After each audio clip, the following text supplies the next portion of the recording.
Hello, everyone. I apologize. I am still damp. Welcome to Ways of Old. Um, we only have the one announcement for the time being. A number of announcements. It all ties into the same thing. Um, we have tomorrow. If you tune into the Onyx Twitch.tv/the Onyx Path, we will be on a at 1 p.m. Or 1 p.m. Mountain Standard Time or 4 p.m. Eastern Time. Um, Myself and a number of the writers for Rising, a source book for Scion Second Edition, will be doing a creators panel to kind of discuss what's going on in the book, give a little bit of sneak previews, things like that. I don't know how much I can say during the panel, so I'm just gonna kind of sit there and let people lead. And if they say something, I'm gonna expand on it. Um, but yeah, if Or you're input interested of in everything. Scion Second Edition, then um, come hang out with us at 1 p.m. Mountain Standard Time or 4 p.m. Eastern Time, and we'll be doing stuff with myself and a number of the other writers. So yeah, that's that. And then of course, Titans Rising is not live on BackerKit, but you can get over there and notified whenever it does go live for the launch. Um, it's a very interesting source book. It's kind of like Titanomachy Part Two. Um, so I'm very excited to see it released, especially since I finally got to work on Scion. It's my first time putting forth something for them officially. Um, yeah, I really biffed this announcement, but You're doing great. um, that's all I got. Thank you so much for listening to my ramblings. Uh, this is the 17th episode. Oh, you gave me a heart attack, Sanders. All right, this is the 17th episode of Ways of Old. Um, we're gonna jump into meeting our heroes, shall we? I'm Luna or Druid by Night. You can find me at Druid by Night on TikTok, Twitch, and Twitter. And today I will be playing the sorceress Cersei Aveline. Hello, everybody. I'm the Azure Butterfly, Azure for short, or simply Rachel. You can find me over at the Azure Butterfly here on Twitch.tv and the Azure Butter One on all the socials, and now even on Blue Sky at the Azure Butterfly. I got in on that, so yay. Um, I will be playing Ingrid of Sintra, the Bear Witcher. Absolutely excellent. Welcome back. I hope to see all the good things that you guys accomplished today. I'm sure nothing will go wrong. But of course, before we jump into that, let's jump into the recap for the last episode of Witcher Ways of Old. And I actually have something of this prepared now, if I can only actually open it up. Last time on The Witcher Ways of Old, Cersei and Margarita wrapped up their conversation, going their separate ways. Margarita going to deal with Stregobor, while Cersei went to go meet her mentor Aurelia. Cersei arrived at Aurelia's quarters, and the two of them met and started reflecting on their. Oh no, no, no, no!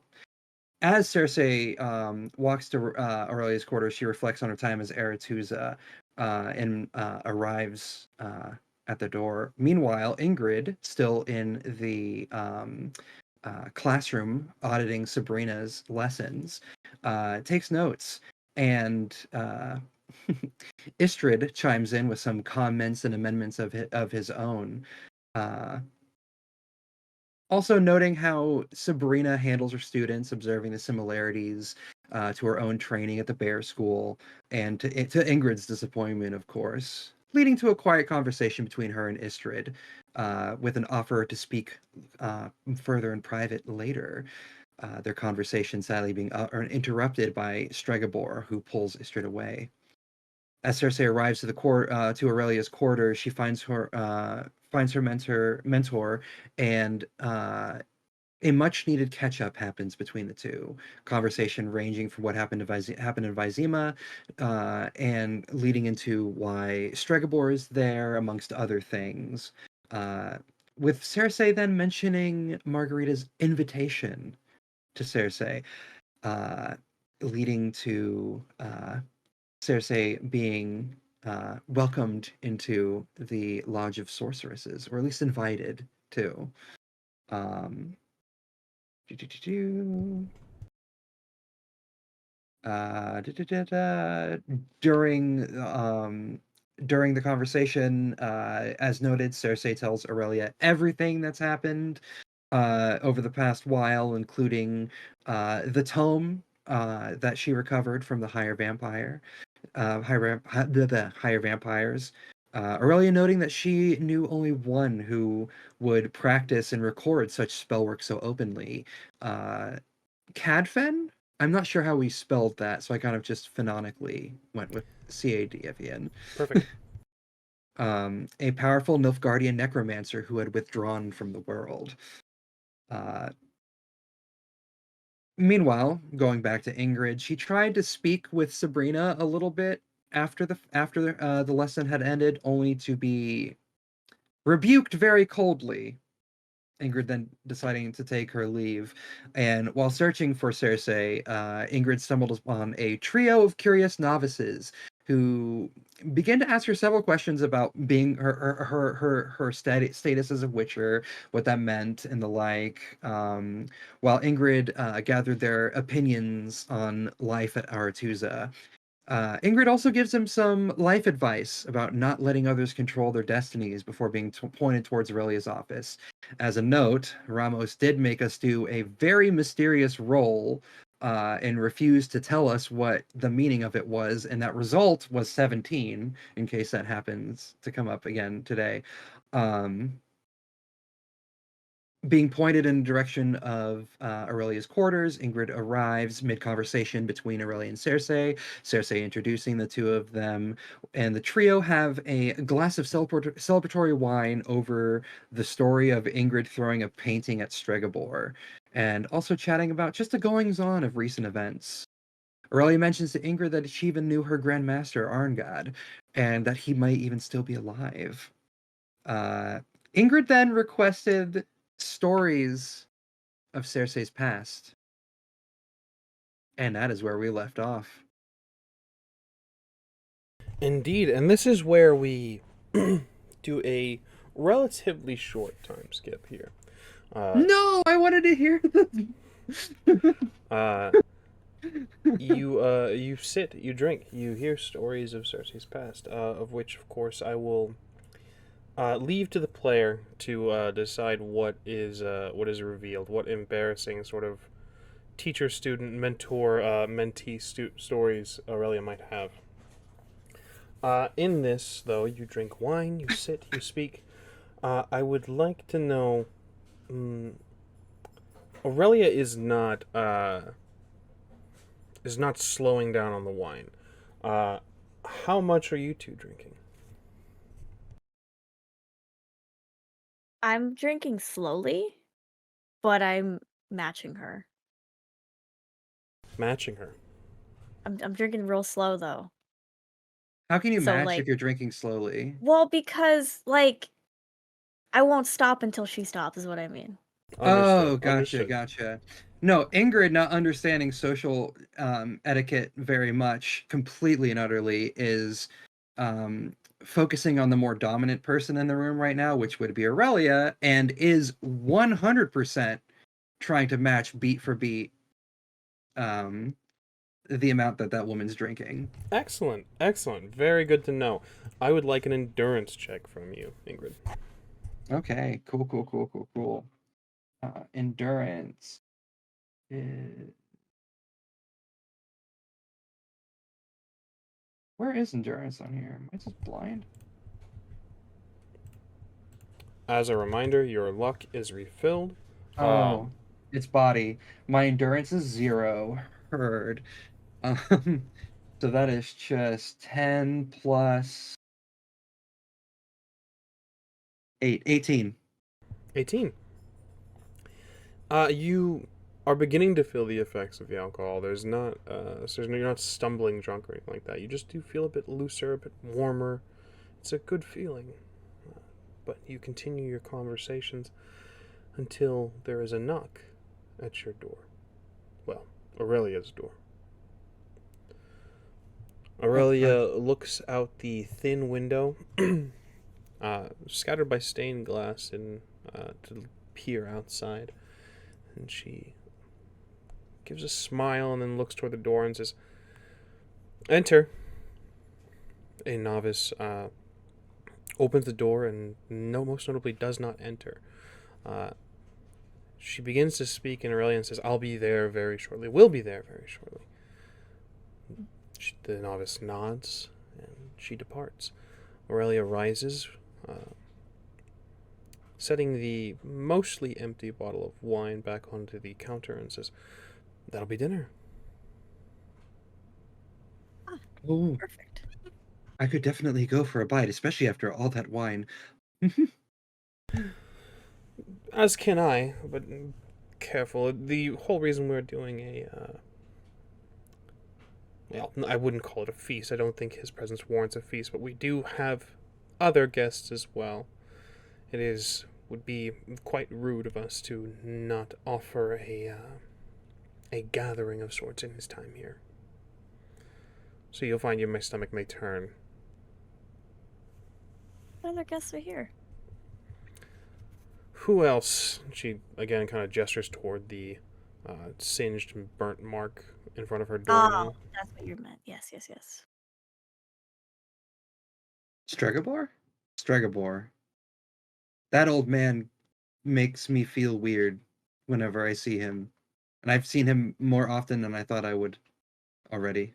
I would imagine he makes most ladies feel strange, and not in a good way. No.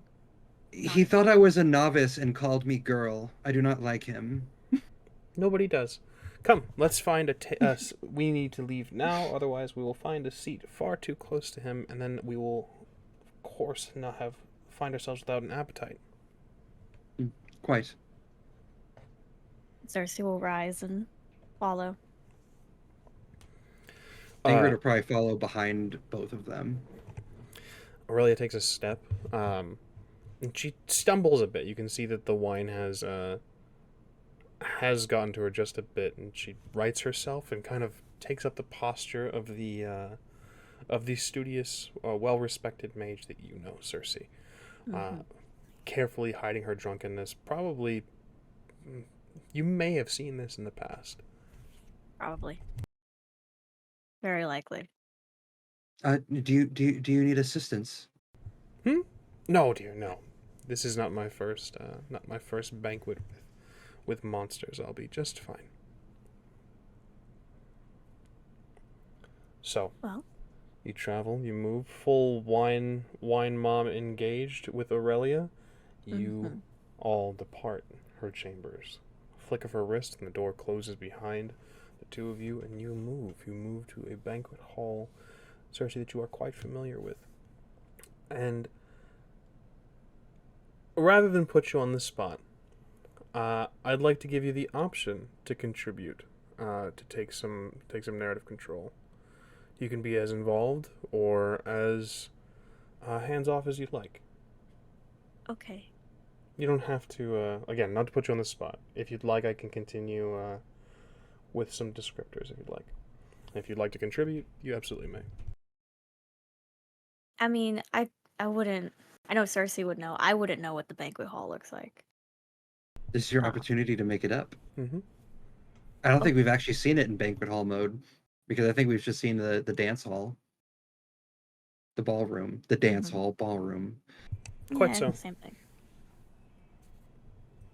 Why don't you take over? Okay. Me? I'll kick it off, and if you feel the need to add some details here and there, by all means. You enter into a banquet hall. There are 3 tables, long and seated nearest to the fireplace, a large stonework contraption that has been dusted and cleaned to immaculate sense. You would imagine likely by the novices, as they are seated at one end of the third table to the far right as you enter into this space. The floor is hardwood, looks like a sort of dark, maybe cedar or oak. You see that there are several carpets away from the tables themselves, though. There is a sort of seating area after dinner for anyone who wishes to linger. There are other small fireplaces that don't appear They're not attached to the wall. They are simply almost like stone braziers, almost like a fire pit, almost in the center space. You see, along the walls there are intricate tapestries, not of pictures, but just simply geometric designs lined in silver along red tapestry. You see, the fire burns not the typical reds and oranges, but it seems to give off a faint white glow, allowing the room to be lit a bit more purely. It mimics the sun a bit more. The tables have been placed so that the person sitting closest to the fireplace is not uncomfortable. Likely, of course, by design. There is a distinct difference in the tables, however. You can see that the third table where the novices are sitting, there is no tablecloth. It's as if to denote their station is a bit lesser, and I say a bit with an asterisk to whoever might be curious or inclined to assume what that might mean. There is no tablecloth. Instead, you see the simple wood. It is finely made, but not intricate in any making at all. There are plates and silverware laid out. You can see it is indeed as well nice, but it is not the most intricate, not the most expensive, not the fine silver that it could have been. The middle table is sat, of course, in the center, dead aligned with the fireplace itself. It bears a purple tablecloth, again lined with silver intricate geometric pattern. The silverware here is a bit different. You can see that it is old. It is a bit dusty. And no one has taken a seat at this table. Cersei, you might know this practice. This is a practice undertaken after the Thaned coup. This is not a place for anyone to sit. This is not a place for the living. This is a place to remember the fallen. There is a table mat and a table space setting for each of the sorceresses that were lost, for each life that was given in defense of Aretuza.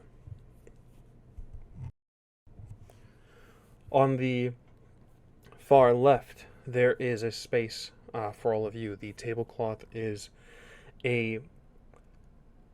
almost a deep purple. Almost could be mistaken for black if not for the lighting in this space.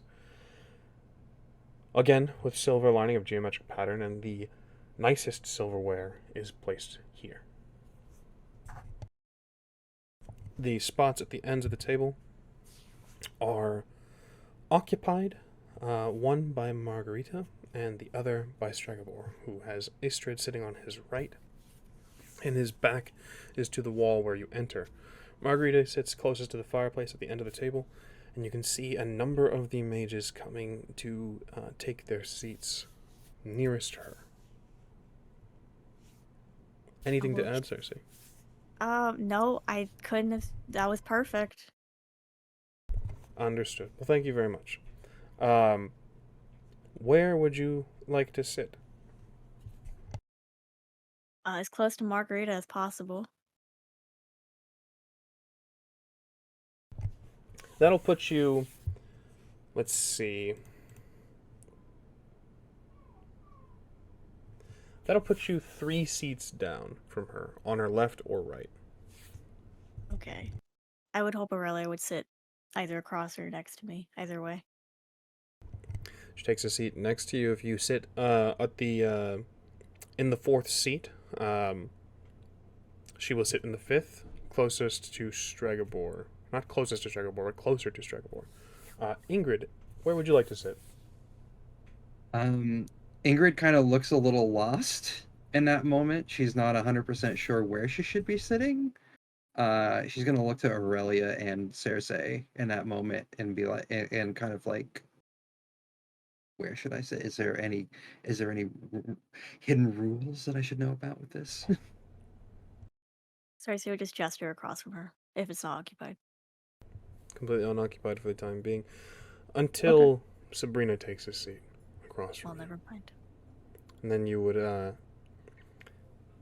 you see her smile at you, Cersei. Sabrina doesn't have a pleasant smile. No, it doesn't. Can I sit right next to Sabrina? You absolutely may. So in the 5th seat, across from Aurelia, and sort of catty corner to Cersei, you are a bit closer to Stregobor, but there are still 2, maybe we'll call it, with 3 with Istrid. 2 empty seats at the time being, and then Istrid, and then Stregobor.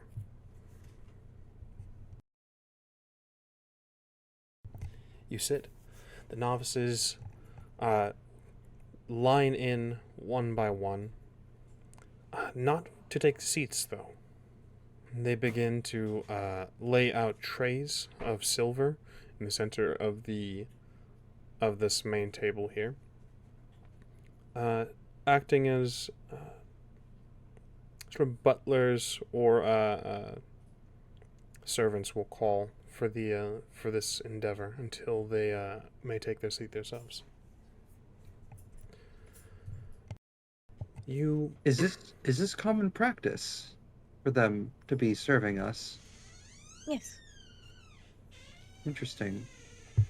I assume this is a lesson in of itself? Yes. Aurelia begins to speak, and then Sabrina cuts her off and says, how else were they going to learn the intricacies of high society? By being a servant? You learn much by watching. Very fair enough. She says with a roll of her eyes. Margarita's glass is filled. No one has begun eating just yet. They seem to all be waiting. This is a guest banquet, if you would. And as the glasses are charged with wine, Margarita stands. She says, ladies, we are honored to have a number of guests, both expected and unexpected, this evening. I propose a toast to all who have made it safely home. To Cersei and her companion, returned at last.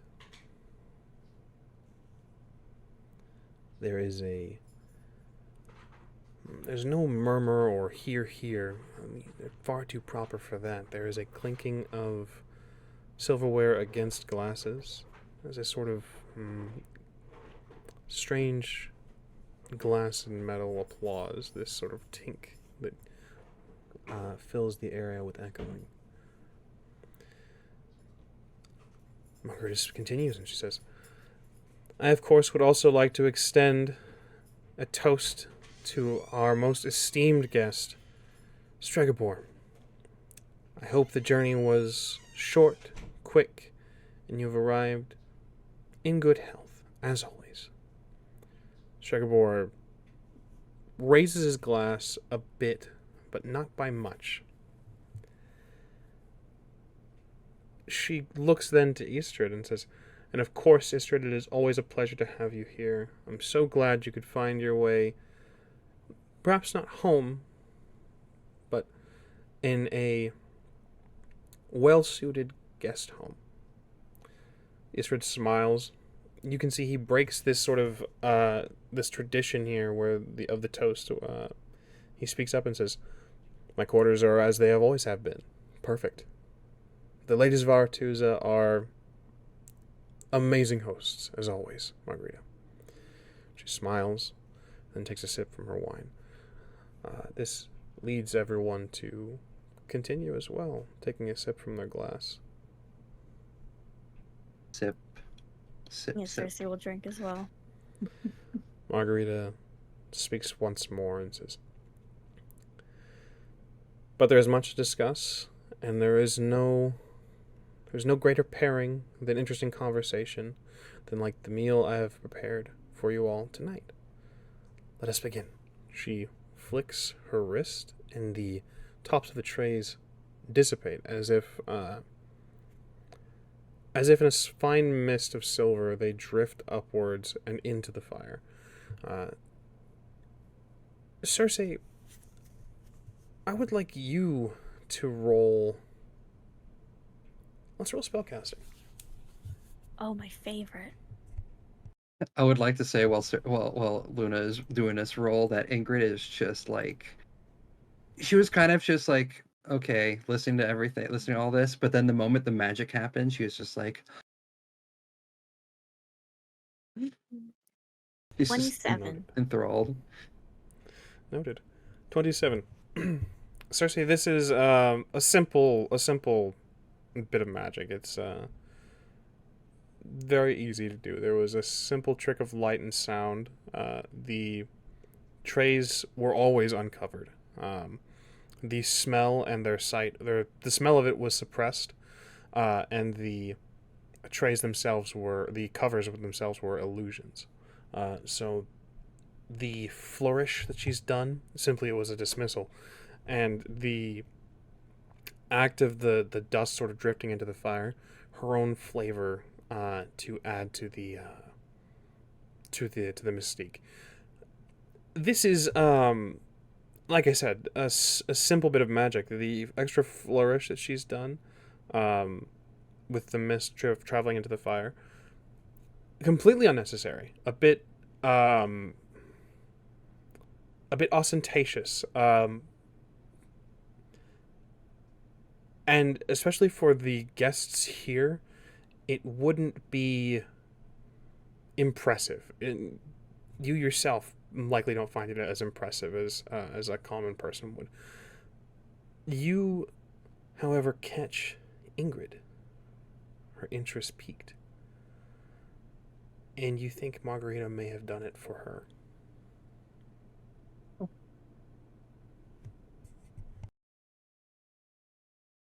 Ingrid just having a good time again.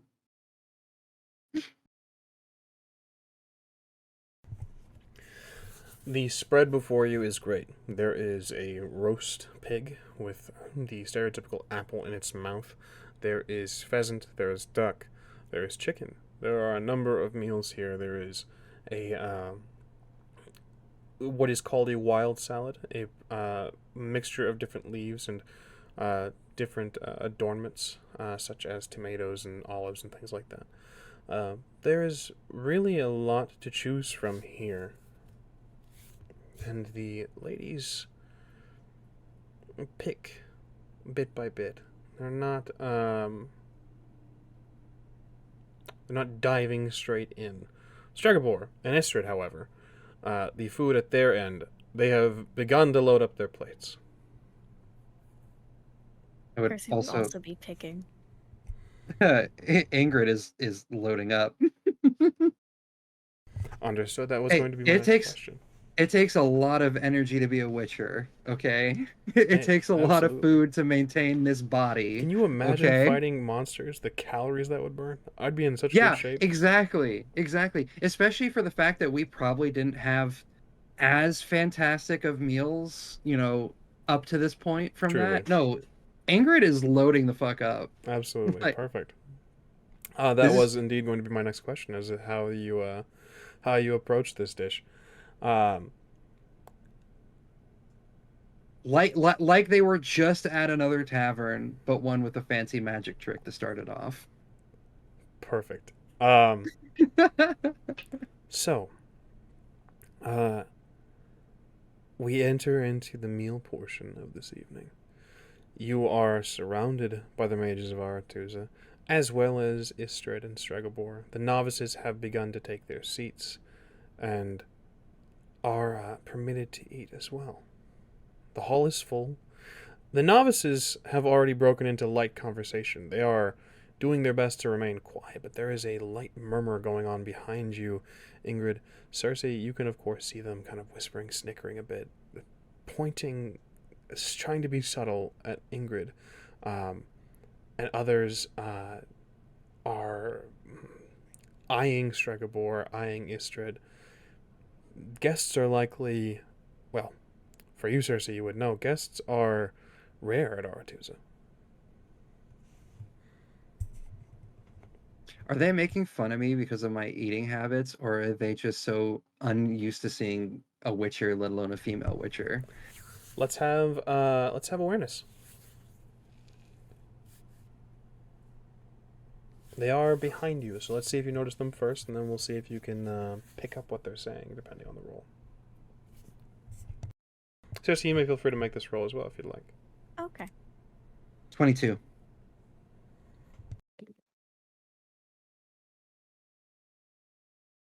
20. Wild salad fully loaded.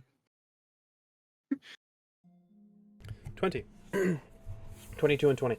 Both of with your awareness roll, you can, Ingrid, you can pick up that there is some things going on behind you. You glance back, and you can see they kind of right themselves and don't look at you. They right themselves and pretend to be proper, mimicking the people across, 2 tables across from them. Aretuza mages, each and every one. At least that is the visage that they wish to be perceived as. The words you catch, the things that they say, the subtle pointing, the giggles, they don't appear to be in poor taste or in rudeness. They're intrigued, and the trio of novices that you had spoken to are taking center stage. They are gaining sort of popularity points as they explain that they spoke to the Witcher. They had a conversation. If I'm noticing this, I want to do something very specific. I'm actually going to, if I notice them, I'm actually gonna. You give a wave. Yeah. They regard you with smiles, and they give a wave back, and you can see Sabrina darts her head backwards and looks. They right themselves once more. You can see the mages. Cersei, you would know the blonde woman in a low cut top, seated to your left. Her name is Kiera Metz, and she kind of rolls her eyes and says, "Novices."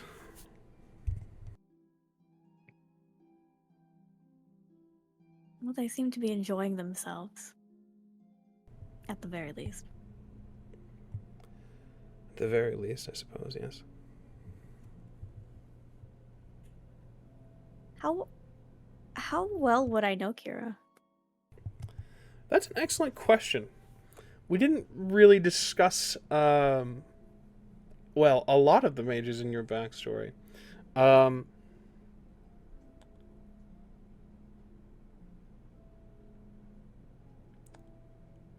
inclined to leave it up to you. I think it would be more I know of her. I've heard stories and gossip, but I've never actually met her until just now.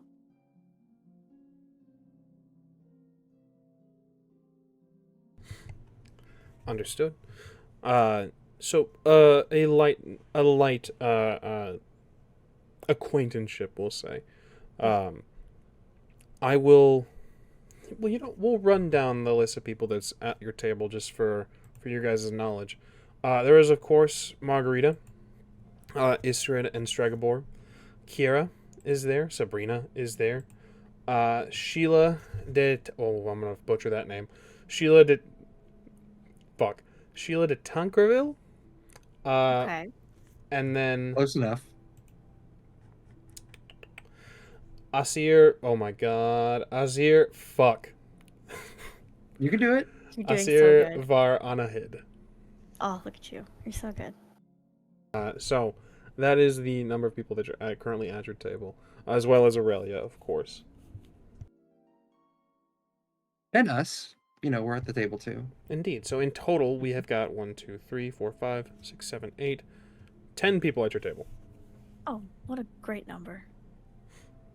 Were you going to be upset if it was odd? What? Were you going to be upset if it was odd? Oh. Yes, I would have. 100% I would have. Well, to make you feel Uncomfortable? uncomfortable, there are 2 seated at each end, so that leaves 8 seats in total, and Istrid kind of keeps things askewed a little bit. That's fine. Is it though? It's fine. Let's kill Sabrina. No? I will leave this open to you. Conversation is going now amongst the sorceresses. None are keen to speak with Stregobor. Stregobor is whispering to Eastrid something. Eastrid is nodding and chewing, kind of eyes just fixed on his plate. He's not. You can tell from him, from the body language, he's not overly hungry and just like fixed on his plate for that reason. He's just kind of nodding. He's done this before where he's just, yep, you're completely right. Absolutely. Sure. Digging into his meal. Grow spine, Istrid. Never. Istrid? No. Fucking hell. I would say if we're cutting back from when Ingrid had turned to wave at the novices and then saw Sabrina turn around and then them, just the whole reaction there, that whole spectacle that just happened there. She's gonna fix herself back up in her seat. She's gonna look to Sabrina and she's just gonna say, how do I say this? Do you find it ruling out of fear works better for the education than working out of empathy? Sabrina looks taken aback as she swallows a bit of her salad and she says, do you think it's fear that we rule them with? Do you think we rule them? Not Aurelia, not Margarita that I can see. You, maybe. Looking at, glancing from your side, Cersei, you can see Aurelia taking a sip of wine, kind of just eyes watching Sabrina. There's a smile that is likely not seen by Ingrid being across from her, but Cersei, you can see the faintest hint of the corners perking up of her lips. She hides with the glass as she takes a sip and rights herself and continues eating, listening intently, though. Sabrina looks to you, Ingrid, and says, dear, I'm not sure how things were done up in the mountains amongst the bears and the wildlife, but here we pride ourselves in education. Then yes, I would expect you to be above all that then. Not the eat or be eaten like it was for me. I can assure you that they're being educated. We don't rule them through fear. They simply know their place. Do you know yours? I think now is an excellent time to reveal the mechanics of what is going to be going down here.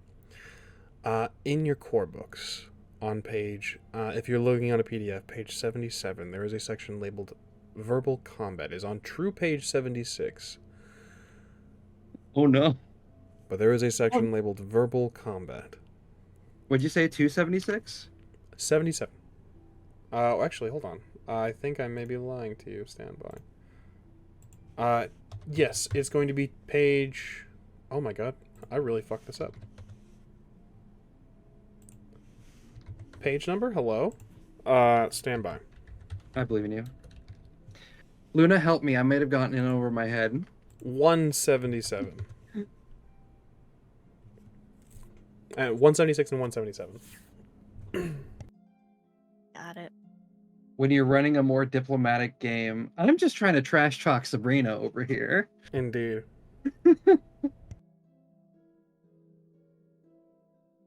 Oh, this is gonna be...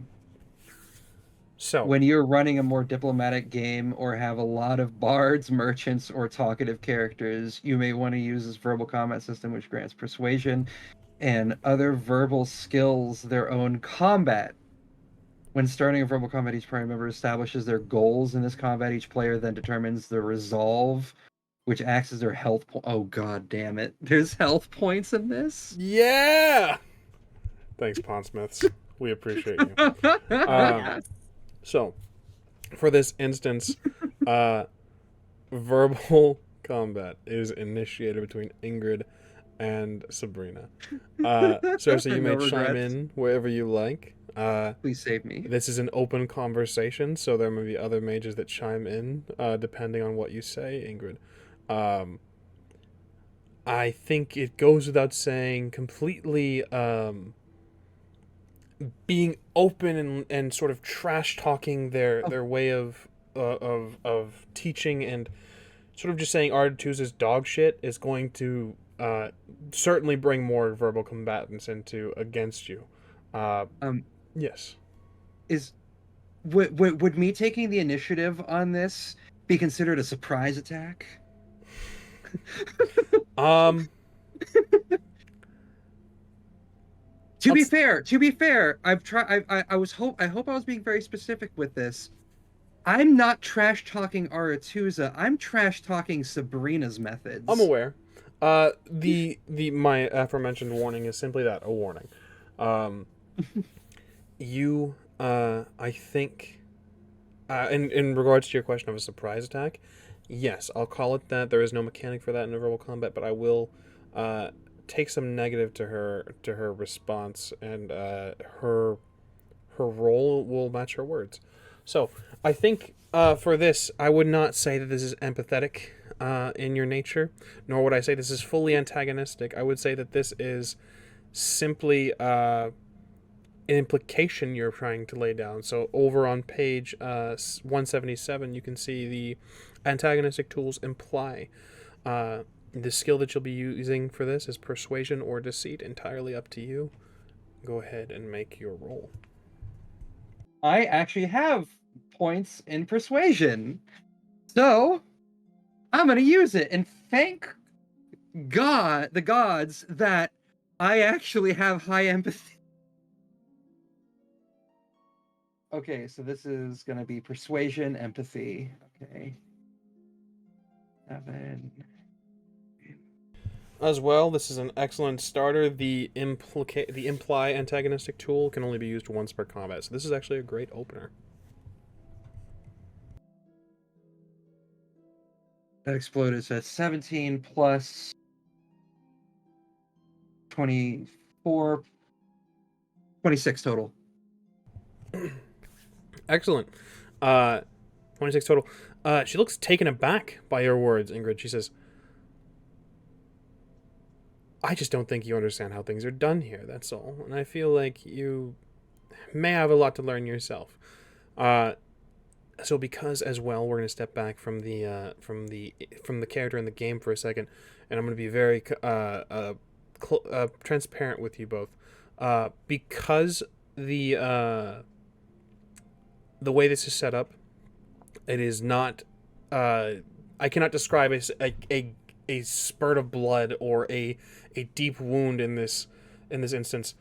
Because of that, of course, I'll be responding as the characters, but I will also, after their response, will let you guys know what has happened mechanically.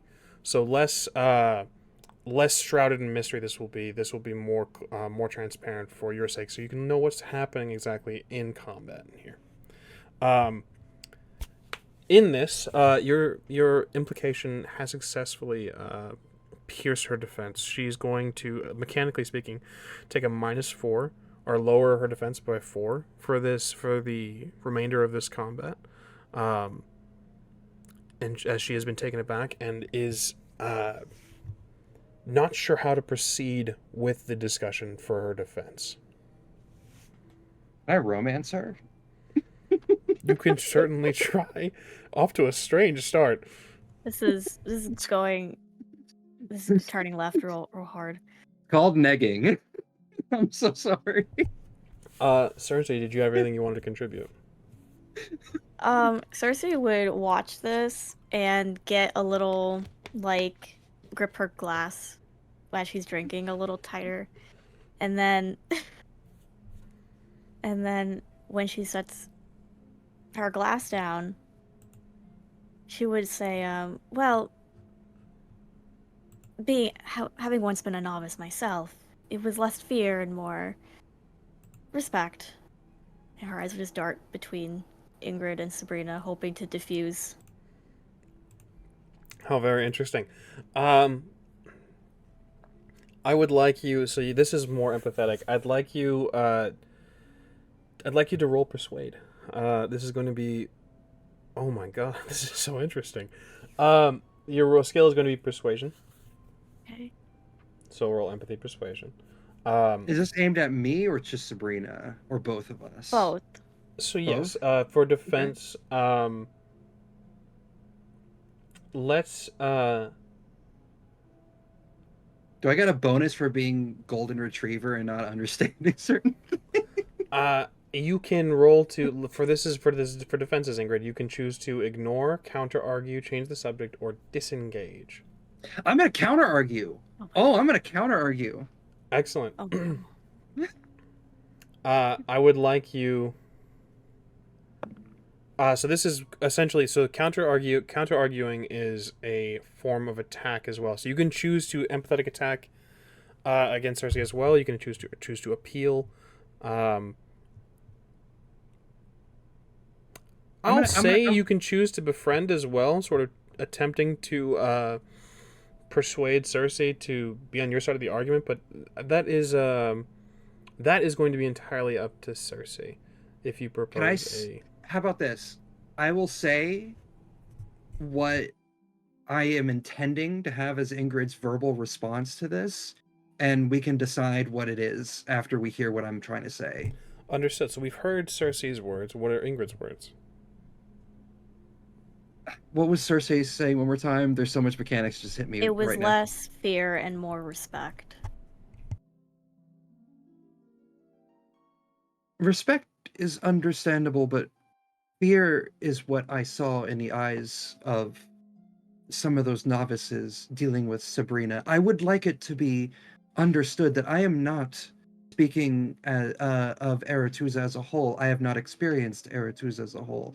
This is all new to me. I am only detailing my viewpoints of Sabrina's methods. Roll leadership, Ingrid. Oh.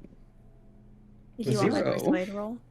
Against your persuade roll, this will be an appeal to kind of to press on and to continue expressing her point of view. Okay. 17. 20. Oh. Ingrid, so mechanically speaking, you are inclined to let it go. I'll leave this. This is an interesting verbal combat between players is very interesting. I will leave this to the two of you to describe what is being said, of course, and then, of course, what is the meaning, what is the goal, and then how you feel about this. Ingrid, you've lost this contest, so it's up to the two of you to, rather than take away player agency, discuss. The two of you, I leave the ball in your guys' court. Figure out what will go on next year, how you both You're telling me things like that. You're telling me Cersei, the skilled and trained sorceress, outwitted the Bear Witcher Golden Retriever?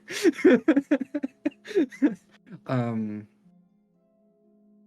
I guess how do you feel so far about what Ingrid had to say in response to that? Cersei is less reflecting on the actual truth of the matter and just trying to diffuse Mm-hmm. and kind of gesture like, okay, you made your point. Like with her eyes. Got you. Okay. Ingrid, not really understanding very well, while she does have some noble situations, she doesn't always know exactly how to say the right thing or when to say the right thing, or when to even speak properly. So realizing that this might have been one of those moments and that she might have misspoke on something that was just speaking through, spoke her heart when she should have been just keeping it in for that moment. She kind of her cheeks flush a little bit, and she looks very apologetic to you, Cersei. And then she will say, "I do apologize. It is not my room to speak on such things. Sometimes my words get the better of me before I can really think about it." I think before Sabrina could respond, Cersei will say, "Happens to the best of us. And besides, it was your first time here. You haven't really seen the swing of things." Cersei, I'd like you to roll 1d6. Oh, I didn't even take those out. Oh my god. I didn't Why? take out my fireball dice. Your fireball. Oh, right, yeah, your fireball dice. Because as we are in verbal combat, there is damage to be dealt. This will be dealt to your resolve that is acting as your hit points. Cersei, if you'd kindly roll 1d6, divide that number by 2, and then add your empathy. Okay. Oh. Okay. Add empathy. 11. What would you roll initially? I rolled a 6. Okay, so it'll be 3 plus your empathy. What's your empathy? 8. Oh my god, it actually is 11. Holy shit, my bad. I'm sorry I doubted you. Wow, look Hey, at what that. the fuck? Wow, I'm so sorry. Ramos has entered the verbal conflict. Let's go. Rough. Excellent. So mark that down on a piece of paper there, Ingrid, for the time being. For the verbal combat situation, you've taken 11 damage to your resolve for this. Ow! Okay, no, Ingrid looks like she's about to cry. I mean, I think it's suiting. I did not mean to roll a 6. Whoops. Oh my god. Ironic. Ingrid is kind of worried that she hurt her friendship with Cersei in this moment. Rough. As well, Cersei, you rolled a 20. Mm-hmm. Sabrina rolled a 30 to ignore you for a defense. Wow. So, yes, this is a very sweet moment, and possibly, Ingrid is worried that she's overstepped bounds and maybe has offended Cersei. Sabrina is under no such impression and looks to you, Ingrid, and says, "Exactly. You simply don't know what's going on here. I wouldn't expect you to understand. Not a sorceress, not a noblewoman by the looks of you. I would imagine you're more suited for a combat scenario. Maybe we can consult you if there is something to be done out in the dirt, out in the fields. This is going to be a ridicule antagonistic attack. This will be..." Oh, the combat's not over. Cersei dealt super damage against me, and now I'm gonna get double down on. Let's go. Me too. You may out in the dirt. You may roll a defense of your choice, Ingrid, if you wish to abide by Cersei's words. However, this does kind of bring the add some more fuel to the fire for the argument, so you would not be remiss to counter if you wish, but you can choose to disengage using your resist coercion and ending the argument entirely. You can change the subject. You can counter argue. You can ignore. I know.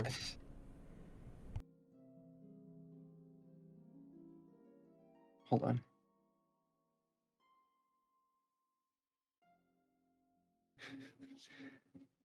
Persuasion on Cersei. On me? Yeah. For the time being, I need you to roll a defense. It has to be okay. Well, here's the. Okay, so I can't force Cersei to defend me. You can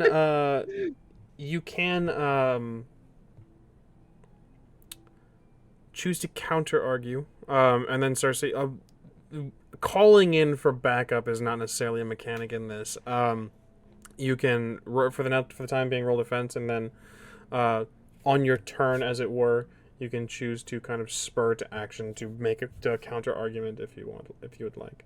For the time being, words not good for me on the front end of this. You tag Cersei in as your champion. Jesus Christ. I am.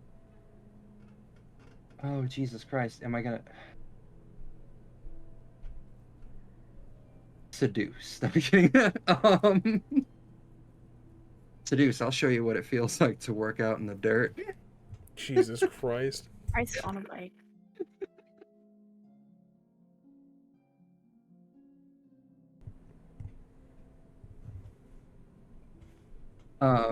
Actually, you know what?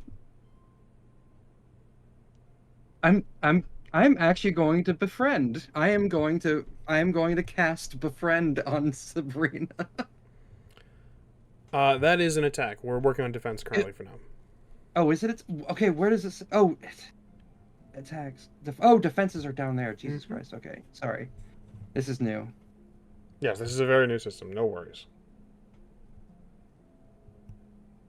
Counter argue is C attack. You can choose to counter argue, in which you would indeed roll an attack, a sort of counterbalance attack, if you'd like that you'd like to do. Wouldn't that just go back into me choosing Befriend? befriend as a counter? Okay, yes.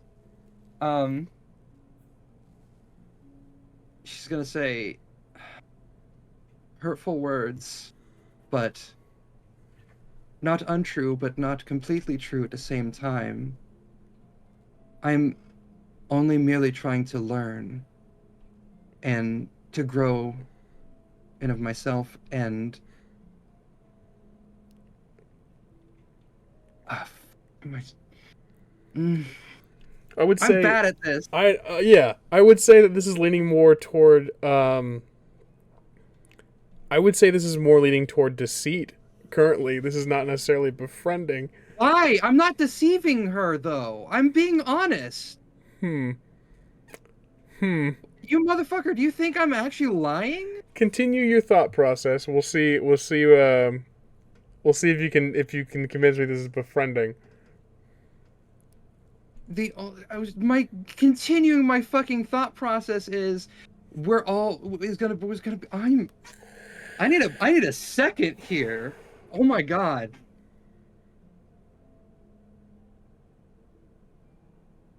I was gonna say, with all the conflict that's already going on in the world, we need more allies than we need enemies. Friends? Roll charisma. It's what, a D6 plus empathy? This will be no. This is for the initial attack. It's your D10 plus your charisma. And all that good stuff.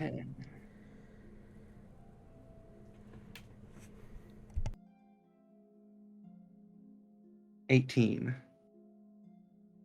You added the you added your empathy, correct? Yeah, it's empathy plus my charisma's 2, so that's 7, 8. Plus oh wait, that's 10. Duh, that 10's fucking explode. Hold on. Plus 5, so 18, 19, 20, 21, 22, 23. 23. Roll 1d6 plus your empathy now. 1d6. That is a 4 plus empathy is 7. 11. 11. With the -4 to her defense, mechanically speaking, you successfully dissipate the argument and turn her to a more sympathetic tone as she speaks up and she says, "We're all trying to be better. We're all trying to learn in our own way. I suppose in that sense, we are all still novices in a sense." She takes your hand as you extend it. Gives it a light shake as you've kind of put it out just as a shake, and she's not used to. She usually does this. Okay, here's my real attack now. Oh my god. Oh no. I'm gonna do seduce. Okay. And I am going to take a page out of Istrid's book and seeing how that's working. My brain is on, oh, Istrid didn't shake my hand. He took it and kissed it. Maybe that's a common formality here. And Oh my goodness. she's just going to say, I look forward to learning more from you. And she's going to attempt to bring that offered hand, those knuckles, and gently bring those to her lips with her eyes, not leaving Sabrina's. Roll d10 plus your seduction. And of course, empathy. Oh, right, yeah, there is no seduction for me. There's 0. Rough. So That is rough. well, that was a 9, so 9 plus 9. My seduction is 16? 1. What was the total? 16? 16.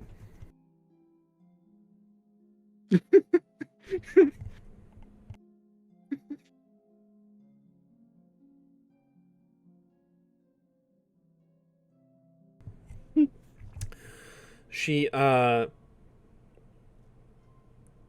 looks a bit flustered. Cersei, Aurelia, you can see as Ingrid kisses the knuckles of her hand. And she turns now to you, Cersei, very abruptly, and says, "So, tell me, what brings you home, Cersei?" Mechanically speaking, she has chosen the defense of changing the subject. Ingrid, your seduction deals no damage, and the effect does not take hold, as she rolled with the -4, a 22. Oh, it took an effect. It took an effect. She Christ. forced the change of subject.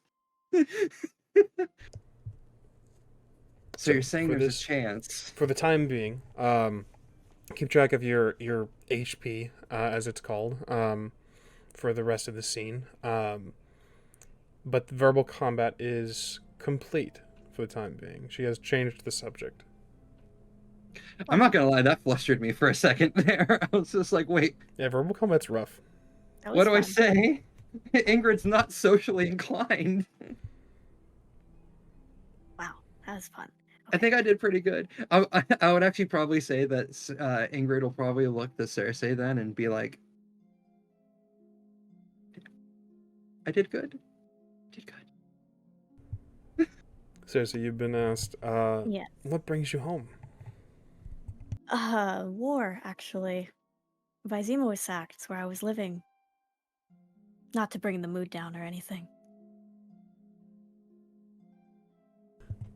She looks you over and says, "Oh dear, I'm so sorry to hear that. You had a shop there, if I remember correctly, correct?" I did. And she takes, like, a deep breath, like, through her nose. I did.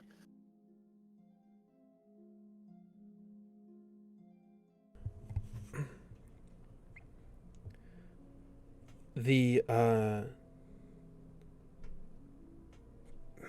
hesitate to say somber or melancholy tone here, but this sort of the tone sort of dipped here for a moment and is interrupted by Istrid as he chimes in, raising his voice so that he may be heard a couple seats down. He says, "Not just any shop.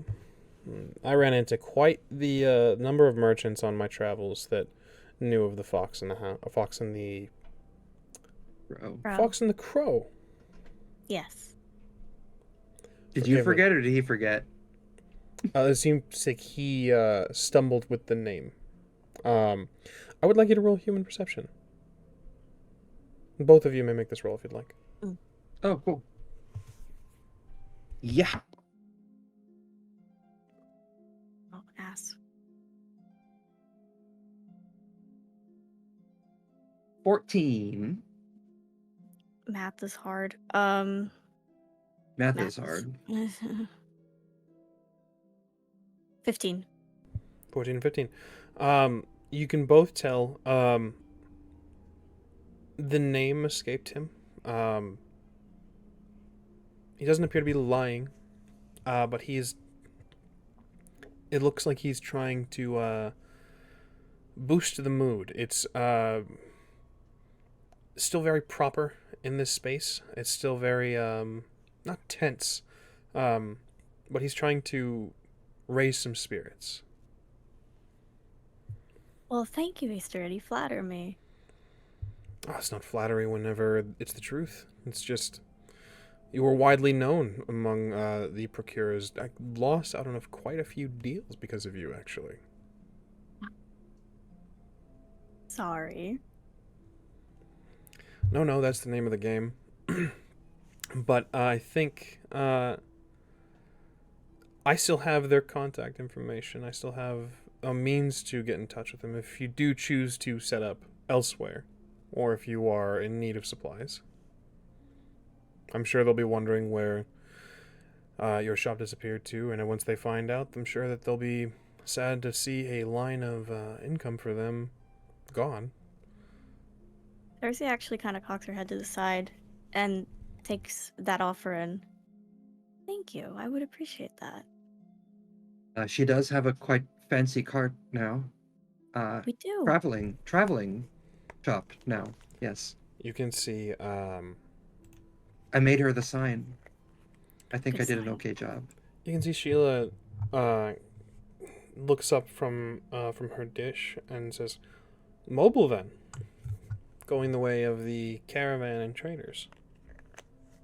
Well, should we decide to leave anytime soon, yes, that's how we'll earn gold crowns on the road to stay alive before settling down elsewhere.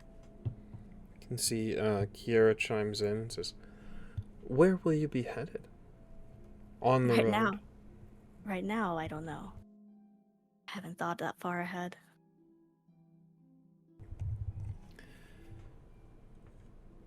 Stregobor makes his presence known Oh no. as he loudly sets his I would like to gauntlet down. roll to ignore. You certainly may once he speaks after the fact. Yes. He sets his goblet down quite loudly and says, "That little shop in Vizima, More than little, but yes. burned down? With the sacking, no less." Unfortunately. Technically, I burned it down. Thank you, Ingrid. I mean, it's true. She's just telling the truth. This raises a few eyebrows among the sorceresses. It was to make We were sure trying to. You explain, Ingrid, please. It made the most sense. Should they be looking specifically for Cersei sorceresses or myself or anybody who might have been in that vicinity, it made sense to cover tracks. So, took what we could from the shop and burnt it down. You can see Margarita dabs the napkin at her mouth, giving. She's very clearly about to speak, readying herself, sort of maintaining propriety. She is interrupted by Sabrina once more, and she says, "So you covered your tracks. What do you think that they had? Their what are they? The witch hunters with them? They had their little hit squad, And hire amongst the army? vampires. Hire They- vampires." That's a whole other story. And then you just see Ingrid, a little look on Ingrid's face, like, oh no, I fucking did it again. That's another story, but when I got attacked when I was trying to get my go bag, was that just a normal foot soldier, I imagine?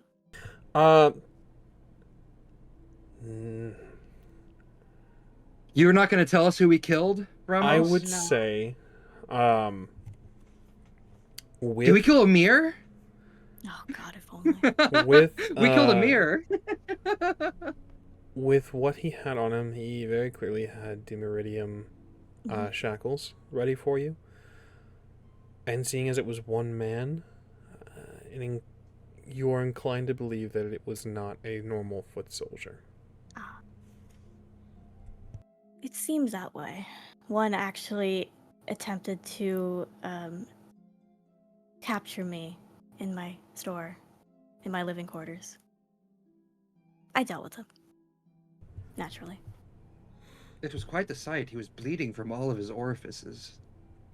Aurelia smiles and says, "Good riddance." Stregobor speaks up once more and says, "So you were in the city when they did the sacking?" I sure was. We both were.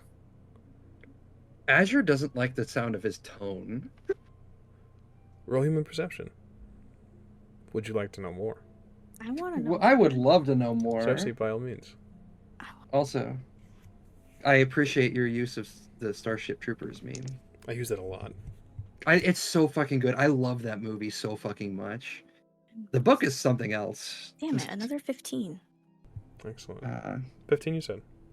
Let me double check that. I believe so. 17. Yeah, another 15. 15 and 17. He is being subtle. He hasn't revealed his intentions. He seems very interested, though. Very interested indeed. But then again, so does everyone else at the table.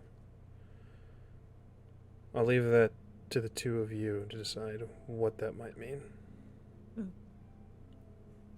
I'm not gonna lie, even though it flustered me at first, I am like looking at these rules for social combat and seeing Stregobor starting to talk, and I feel like a kid in a candy store. Jesus Christ. I want to break this old man.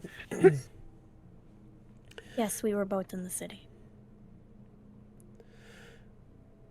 Margarita speaks up and says, "That must have been terrifying." Admittedly, it was. Quite. I will say Ingrid does noticeably like kind of tremble a little bit, and it looks down as she says that. Asir speaks up and says, "Well, at least you got out safe, and it seems like you have a plan going forward, so that's good. Bright side of things." Of course. Istrid chimes in and says, "A plan going forward, and I'm sure you'll land back right on top where you belong." Before you have time to reply, Stregobor says, Yes. Tell me, what were the number? Did you happen to see how much the force of the army was? You were right there in the midst of it. I'm no tactician or have much knowledge on numbers on that, but there were quite many. Yes, Ingrid. Having fought in battles before and probably have at least a few lessons on strategy and tactics from my time as in the bear school, would I have at least an inkling of how large the force that attacked Vizima was from what I could see? I would say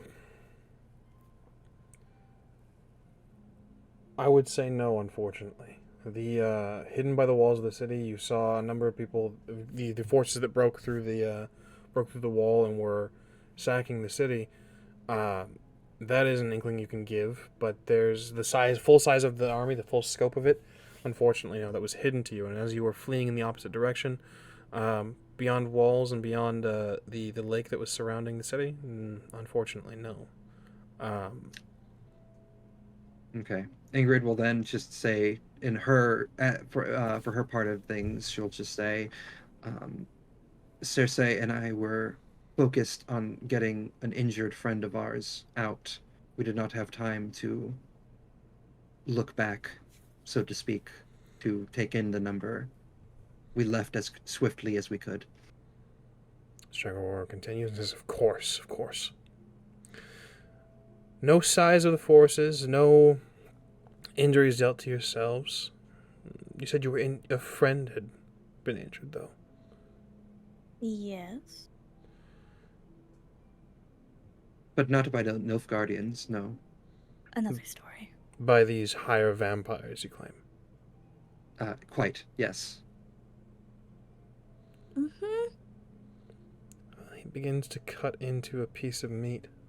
Okay, Ingrid does look to Cersei and is just like, kind of like, you know, the meat's on the table now. Should she be quiet more? She's just gonna be like, And she's just gonna shrug and keep her eyes trained on Stregobor. okay. He begins to cut into a piece of meat, and he continues and says, "And a mage hunter in your room, do you think they were coming after you?" Who else would they be coming after?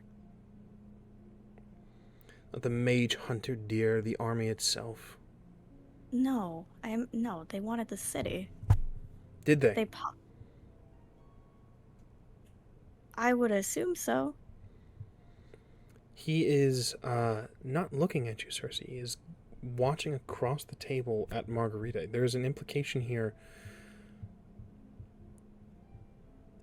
I don't like how he's talking to my friend. What's he? Go on. What's his intention? Is he actually like, as the conversation is going on, is he actually getting more verbally aggressive with all of this? Go ahead and make a roll of human perception. Both of you make this roll. He is. I'll say for setting, of course, he is 18. becoming more involved in the conversation and more putting a lot more energy into it. 20. 18 and 20. Not. Yes, his words have become harsher. He's not directly making insult, but he is implying something, and his eyes aren't fixed on you, Cersei. Once more, he's fixed on Margarita. There is an implication here. He's implying something to her, and she is staring across the table, a glass of wine to her lips, with a sharpness in her eyes that is quite defensive. Can I ridicule him? You wish to initiate verbal combat.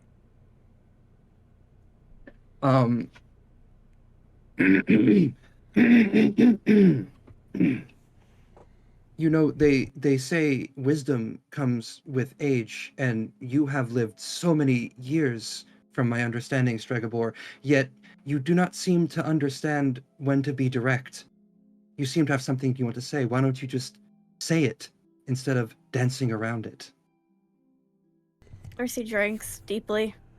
I would say, yes, absolutely. This is a ridicule. Go ahead and roll a d10 plus your social etiquette and your will. That explodes. 10 plus 9 plus social etiquette, you said? That's correct, yes. Social etiquette and will, not intelligence?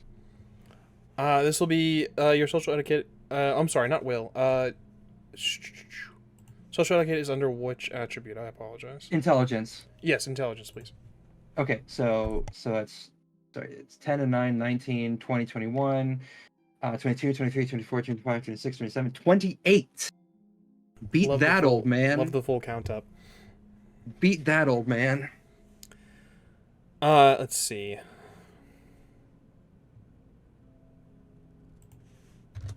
I said I was going to kill Stregobor. I'm going to do it somehow, even if it's with words. Plus, I don't like how he's talking to Cersei, so...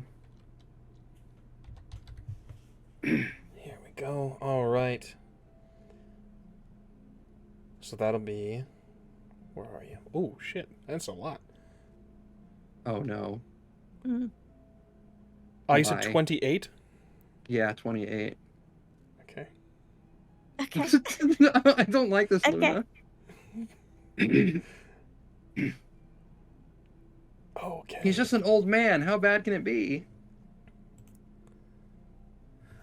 Ties, as you know, you would need to break pass, so he also rolled a 28. You would need a 29 to go through with this.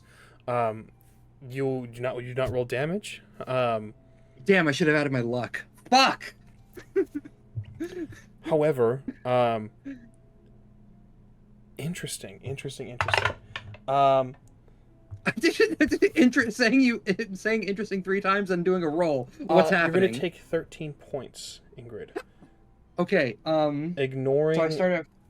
His ignoring you is going to cause some damage as he continues and says, "Interesting, don't you think, how I have 16 health left. a new army emerges, how quickly and aptly they arrived in Vizima. It's as if there is conspiracy. How do they march through the country without being seen, without being heard, without any word getting to the city, do you think?" Unfortunately, I'm no seer. I wouldn't know. Verbal combat has been initiated. Ingrid, that is your turn. He has used a defense to ignore. Cersei, you may make a move if you'd like. Defend me, Stragor will Cersei. go last. Help. Help. I don't know what to do. My friend said something and you ignored her. Why are you ignoring her?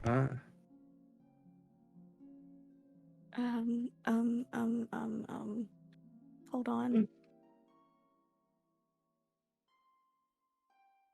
Oh shit.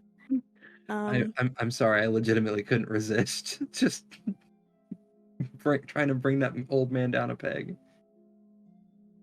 Could I use appeal to make him be direct? You absolutely may. Why didn't I say persuade? Can I do persuade instead? You absolutely may. Oh, good. Is your leadership not 0. that great? Oh, so it's like mine. Persuasion is more apt for what you would like to do anyway. I'm gonna put 3 points of luck into this.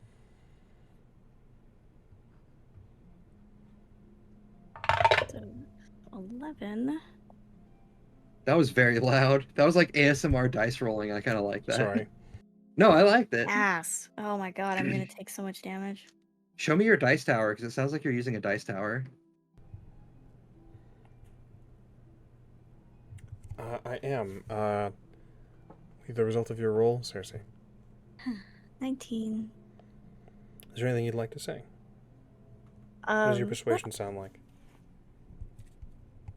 What are you getting at, Stregobor? Sir. Sir? 21 on his part to ignore you. Very Oh cool, my very cool. God. What's with everybody being so fucking good at ignoring us? Where did that dice go? That dice is going to jail. As well, ignoring, interestingly, does damage as well. So, like I said, just as Ingrid took some damage, you are going to take some damage as well. That's 12 plus... Plus? That is 17 to your resolve. My resolve? My resolve's high. Yeah, my resolve was 40 at the start of this. I am now at 16. Oh.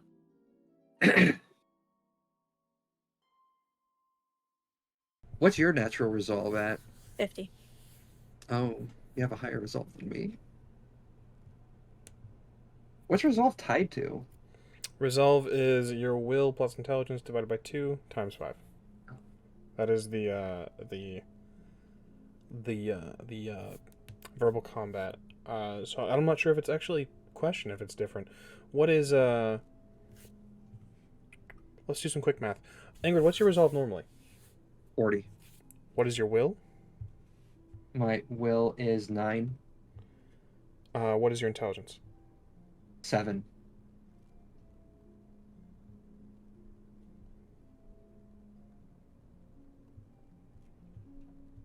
Yeah, cool. It's same. It's still the same. Just wanted to make sure that the equation they give on that page matches up with what your guys' resolve is normally.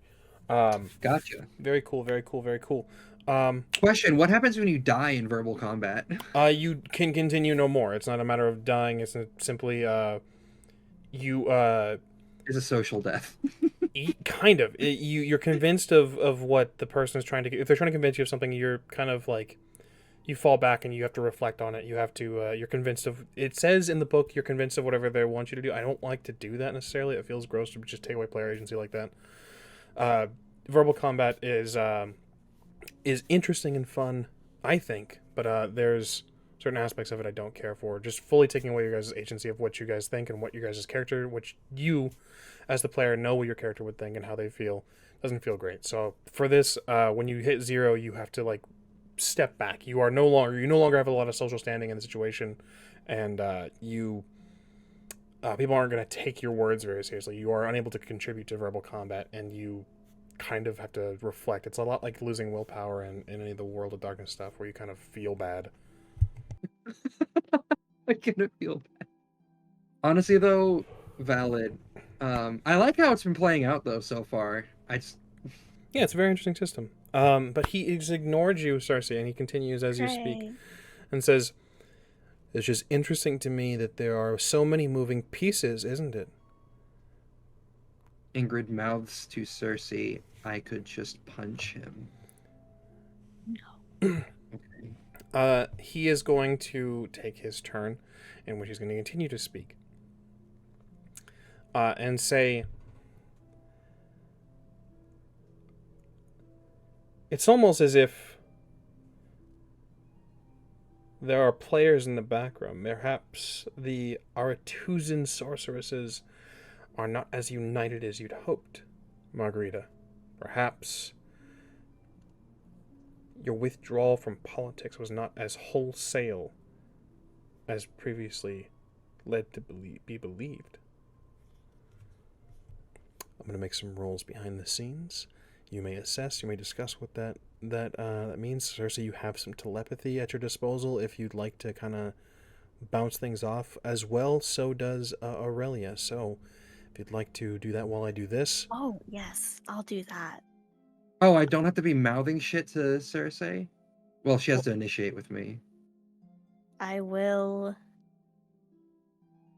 telepathy with yes, with Aurelia. Is he suggesting what I think he's suggesting?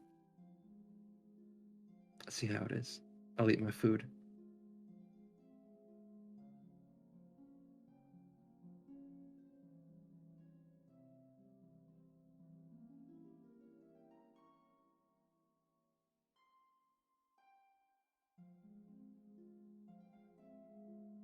Okay, I think Ramos is too focused on doing the background dice rolls. No, I picked up on that. Sorry. I was hoping you guys would talk to one another before talking to Aurelia. Yeah, I thought so. Shit. I thought so too, and then Luna just immediately started talking to an NPC. Honestly, valid. I didn't even think about it like that. Whoops. You're good. Let's see. I got one more thing to roll. I'm so sorry. Okay, that's not okay. Oh, God. Hey, look at that. All right. That is... What is your will, Strangabore? Nice, get fucked. So, what was your question? Is he suggesting what I think he's suggesting? Is he implying what I think he's implying or suggesting? She's asking that to Aurelia, telepathically.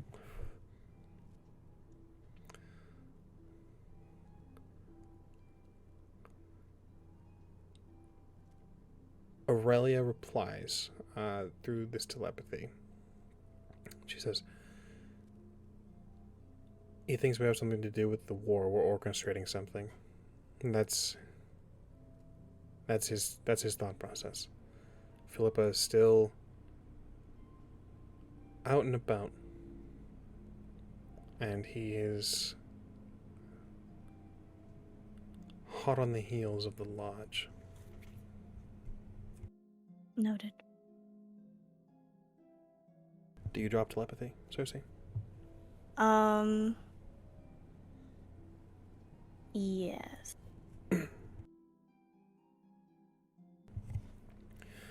Margarita has made her defense. She has taken some damage. Rough. Aurelia is going to jump in and say, Yes, Queen. Strakenpor, we've been so hospitable to you up to this point. I'm curious as to your thoughts on all of this, but I'm sure it's not just myself. As you've already seen, two of our guests are eager to hear your thoughts and your wisdom on this matter. Won't you please regale us with your knowledge? Ingrid takes a knife and starts playing with it in like a piece of meat that's in front of her, kind of twisting it into the meat as she looks to Stregobor and says, "Yes, I would quite like to hear what your thoughts are."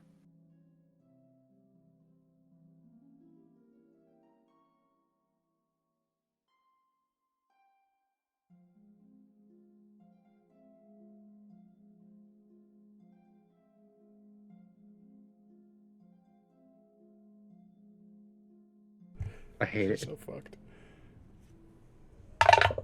This Is he so getting fucked. high ignore rolls? Yeah.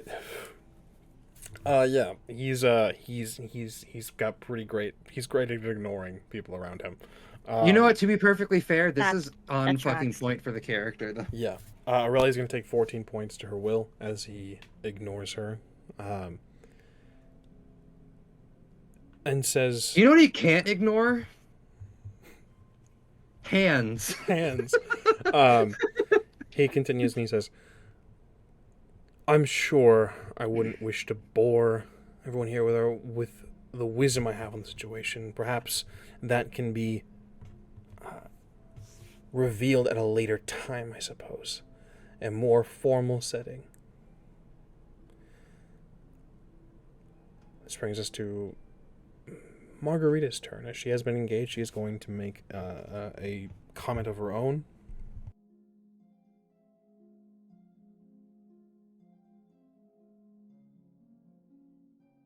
Please, somebody destroy this man. So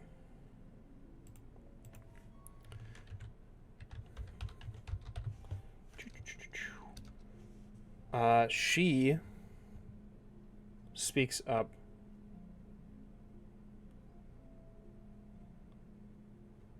Ma'am, where is your persuasion, please?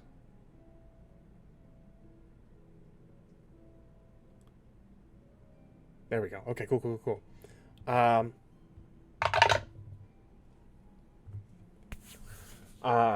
She speaks up and says, "Yes, Stregobor, please speak plainly. You have all of our attentions, as you very clearly wanted."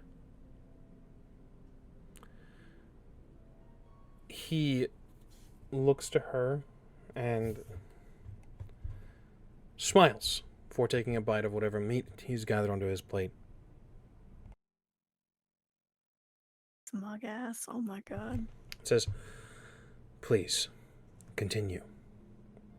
I'll refrain from interjecting amongst your weaving circle."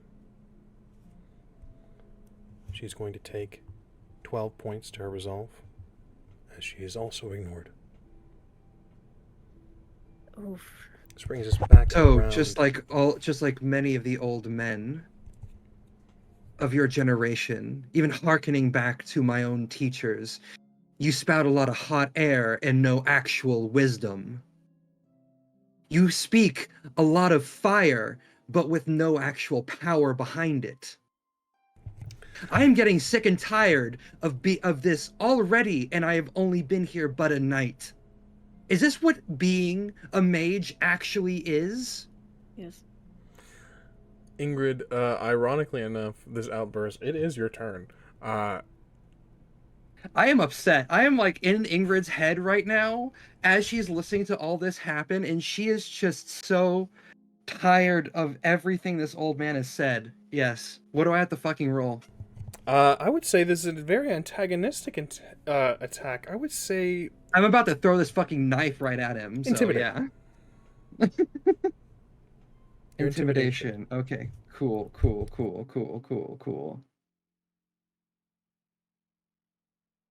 Please tell me I have something in intimidation. Where is intimidation? And Will, I think. Oh, I have 0 in intimidation. Fuck.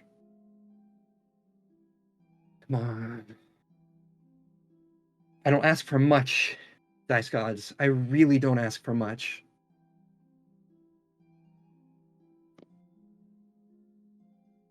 Explodes. Saved it.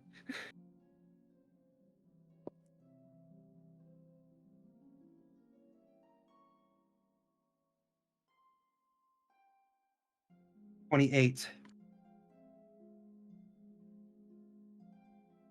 So 28. 28.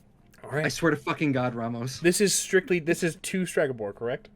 Yes, this is strictly to Stregobor. Understood.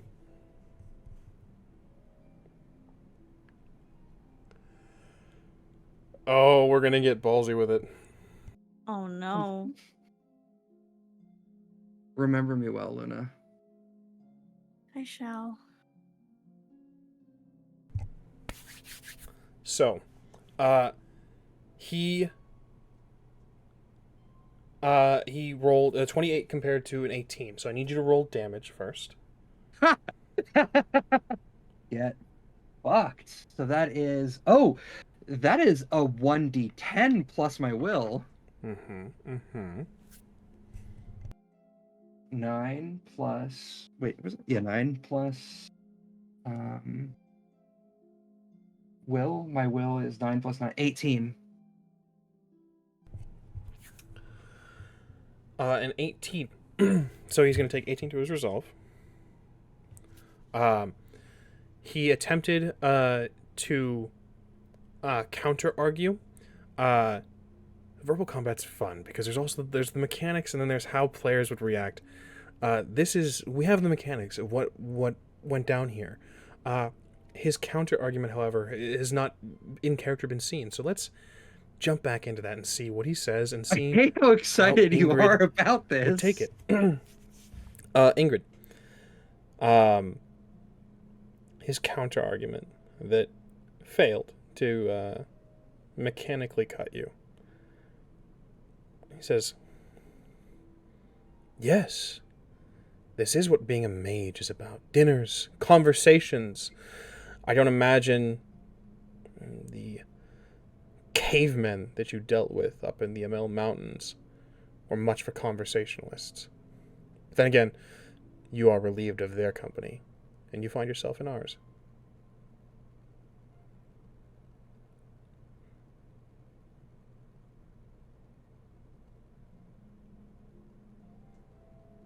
Cersei.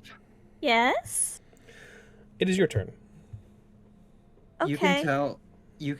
I want to say, I will say this right now. Cersei, you've seen this look on Ingrid's face a few times.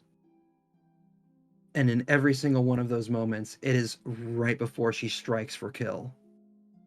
So Cersei is gonna use telepathy to Ingrid.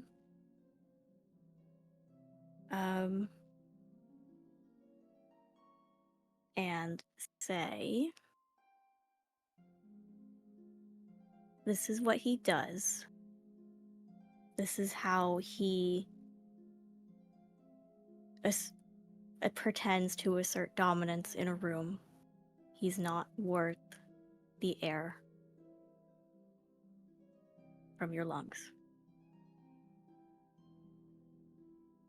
So, do I roll something? If you would like to split your attention, you may, of course. This is a verbal combat's interesting. I'll allow you to have the telepathy for communication. I want to say is just going to auto hit.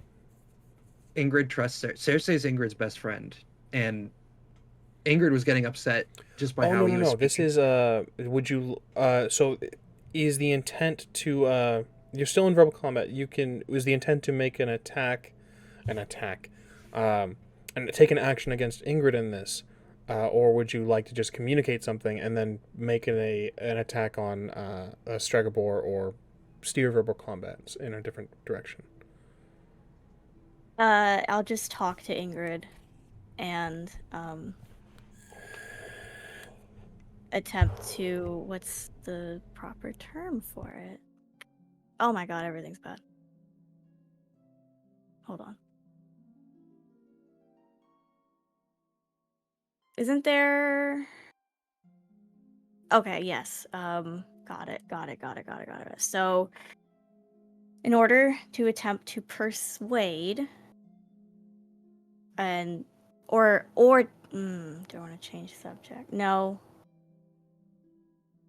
Yes, persuade. Whatever you have going towards Ingrid, it's gonna auto hit. I'm going to say that Ingrid would in fact listen to whatever Cersei is gonna say. She's not that far gone in rage to not hear out one of her best friends. If that makes sense. It does. Like, I'm just saying that from a social standpoint, Ingrid would 100% listen to her. I don't think Cersei should need to roll against that. Well, it's not just for you. Your attempt is to persuade Cersei. Yes, I want to persuade the conversation to dissipate. Understood.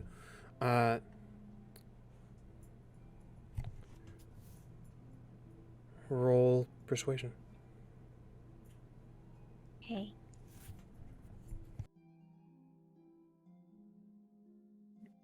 We were getting close to me doing like my own personal willpower rolls to see what Ingrid would do.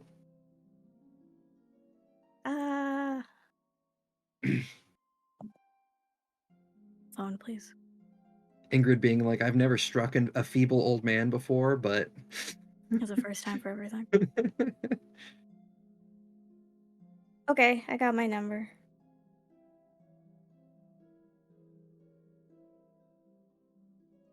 Kinda wish I had my luck, but you know. That's what happens when you have 3 luck.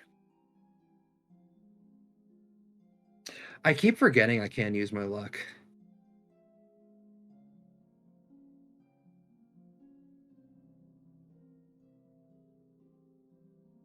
What is the result of your number? 30. 30. How interesting. Interesting indeed. What do you say, Cersei? Well, I can see this conversation is going nowhere. Why don't we at least attempt to enjoy the rest of our evening and set good examples for the people across the hall? Indeed, the people across the hall are listening intently to this conversation.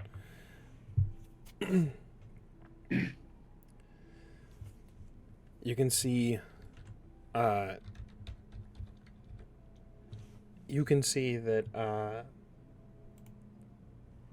it looks like Margarita, Aurelia, the sorceresses of Aretuza are receptive to this. They don't speak, and they are ready to steer the conversation in better directions.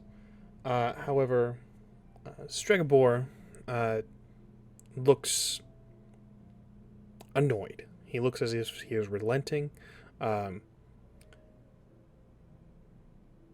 Stregobor looks Stregobor-y. He does look Stregobor-y. God, I'm imagining the actor. I am too.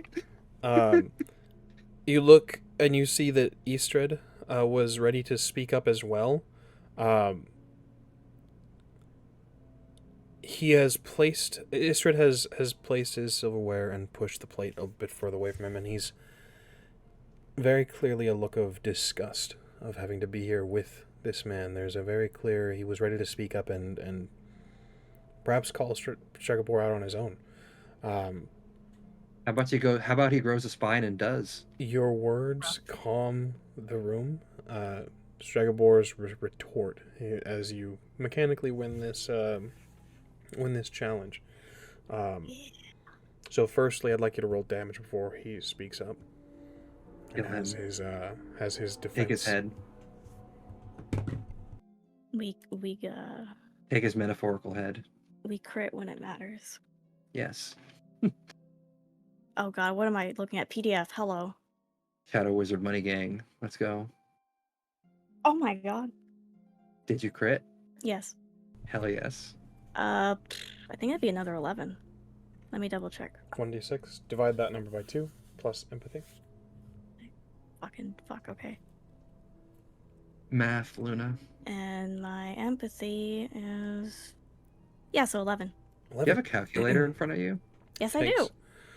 We all have calculators in front of us. It's a computer. I have my fingers. There's a computer in front of you. And I've been using my fingers. Rough. Choosing to struggle. 11 9 points times 7 to his is resolve. 63. He speaks up in retort. Again, mechanically, he has failed the challenge. You have won. But he speaks up and says, yes, I don't imagine this is a subject that you care to continue, being so close to all the death and destruction of your city.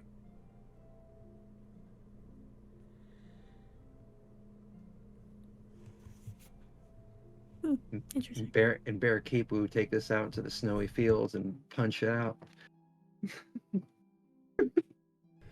The rest of the meal continues. Istrid excuses himself very shortly after this, relenting, saying, Margarita, if you'll excuse me, I find myself exhausted from the day's endeavors. I'll be retiring early to my quarters. Thank you for your hospitality. He's so nice. Wow. Margarita nods, wishing him well. He departs.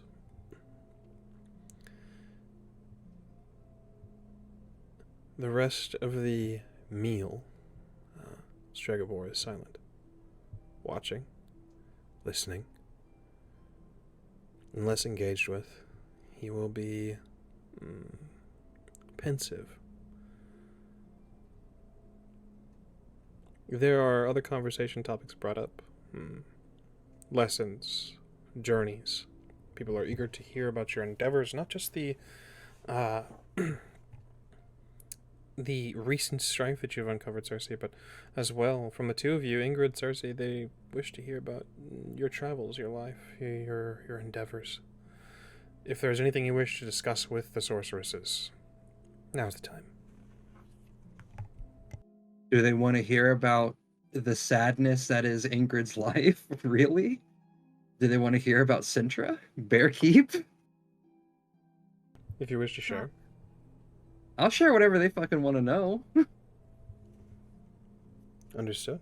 Yeah, what exactly are they asking? I know you said that they're asking for stories. Your travels, your endeavors, the goings on. What have you been up to? What have both of you been up to, really? The world is vast, and they're eager to know it. I hate to be that person, but they probably also want to know what it's like being a female Witcher. Indeed. Well, nothing that interesting up until, everything that happened. Oh, you could always tell them the werewolf story. I could indeed tell the werewolf story. How we met. How did that hunt go, Ingrid? You go very...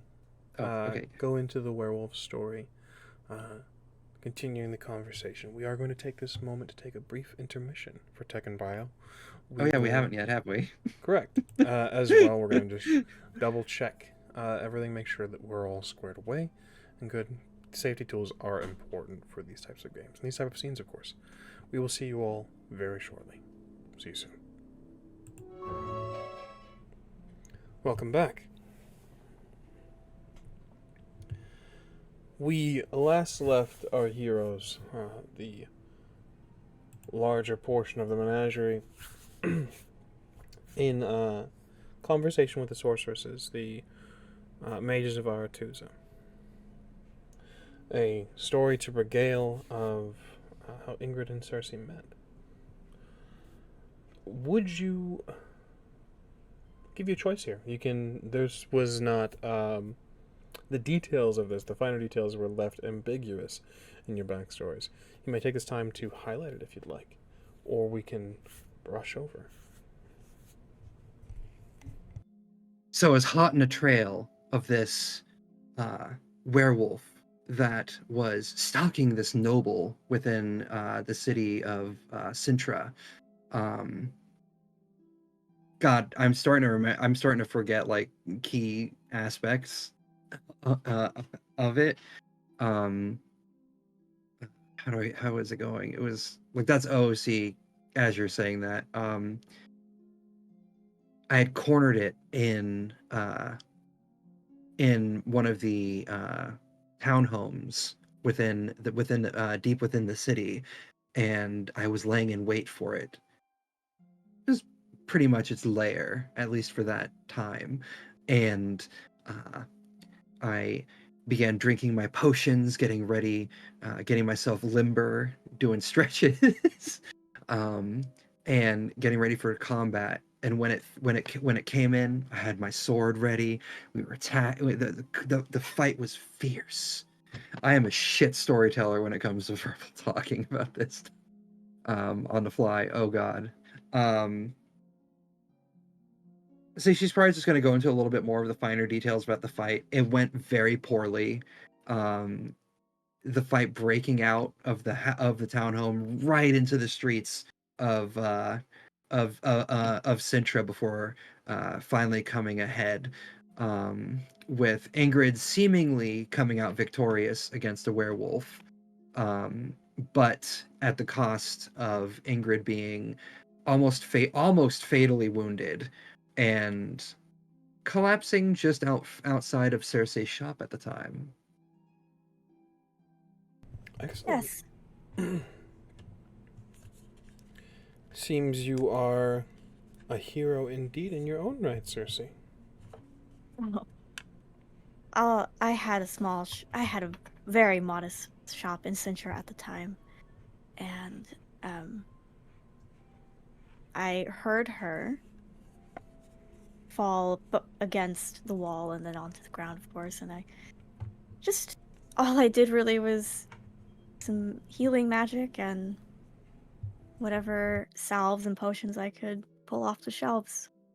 Don't be so modest. You saved my life. I suppose. I literally owe you the law of what was it? Law of surprise. Oh yeah. Did you forget? Did we forget about that? I didn't. I remember it every so often. Did you forget about it, Ramos? Absolutely not. This piques the interest of a number of the sorceresses. And what did you ask for? What did you promise? Wasn't it that which greets you when you first arrive home? Believe so. Oh, did we ever come to what that was? This actually Yes, might be we the did. perfect opportunity. We did. No, I know what it was. That was what greeted me. But did we actually talk about it in character? Do you know in character yet what greeted me? Or No, of course not. it's in that moment that Ingrid remembers. Oh,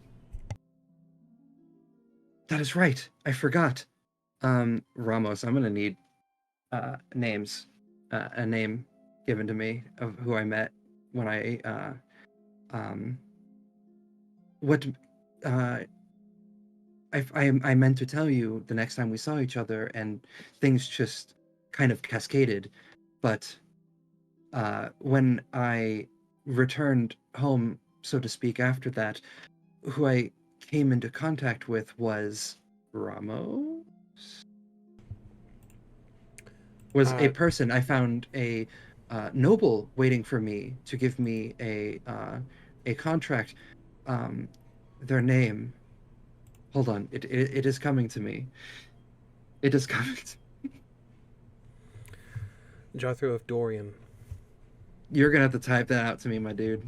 Figured. Jarthu of Dorian. Jarthu? Mm-hmm. Jarthu of Dorian was waiting for me when I came home. In my backstory, God, it's been so long since I wrote it and looked at it. What kind of But- a name is Jarthu? Jar Jar Binks. Technically, it's a Temerian name. Did Cersei know the man who put her family in indentured servitude? I would say I'll leave that up to you. We did talk about your family, and if you check up on them, you said that you would have checked up on them and then kind of dismissed them. How deeply did you look? Probably because she was young and angry. Probably not that deeply, to be honest. I would say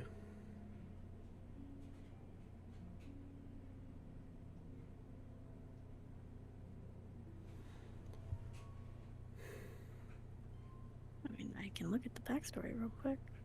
No, it's not going to be in the backstory. I would say that not looking too deeply, you would know that they were sort of an indentured servitude. If you wish, I'd say I'll give you free reign. What do you think you would know? Do you think you would know the name of the man that was in charge of your family? Honestly, I think I would. The individual who you know would be in charge of your family would not be named this. Oh, I He thought the is- name was like, that's not who it was. Mm-hmm. Who is he? The individual in charge of your family, at least the name doesn't sound. This name does not match. Mm-hmm. Cersei is just like brings her fork to her mouth and eats, and then after says, "Oh, interesting. I don't know who Would that there is." be anything pertinent that I should say about this person, Ramos, considering the nature of this? He's a foreign nobleman. He was not native to Sintra. If I remember correctly, wasn't he the one that I was actually protecting from the werewolf? Yes.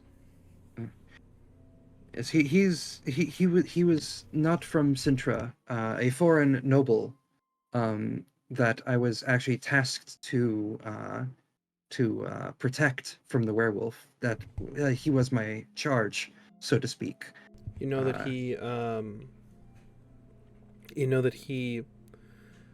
rose in Sintra in the political sphere largely due to the lioness of Sintra herself taking an interest and seeing his worth. Actually, that makes sense. I was working for Calanthe at the time, so that would make sense that she would task me with. Because I was already Ingrid of Sintra by then. Okay, that actually makes perfect sense. You would know.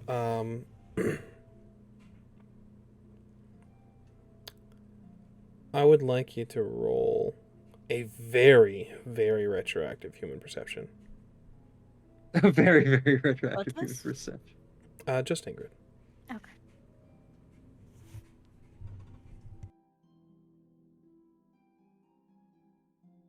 $19. You would know that he lied about his name. He was coming to you. So now that I think about he it, he was- was lying about his name. Even the lioness herself was not keen to give you his full details. He was still making a name for himself, as it were, and this was supposed to be discreet. Even Calanthe did not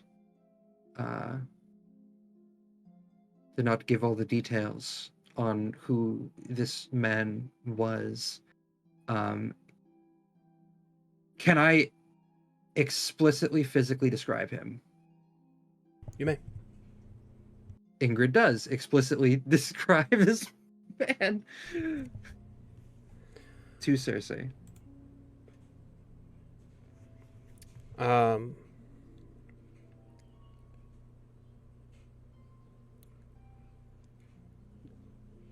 this is very tied into unseen things yet on this screen. Your backstories I will leave to you, unless you wish for me to step in. Cersei, describe the nobleman in charge of your family. Okay. I'd say he was tall,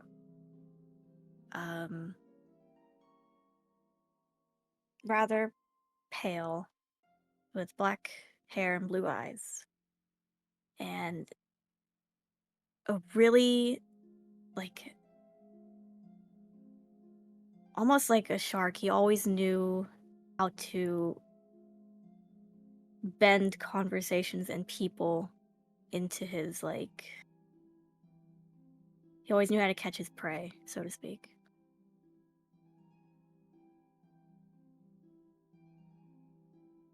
The description you give, Ingrid, matches the description of this nobleman, Cersei.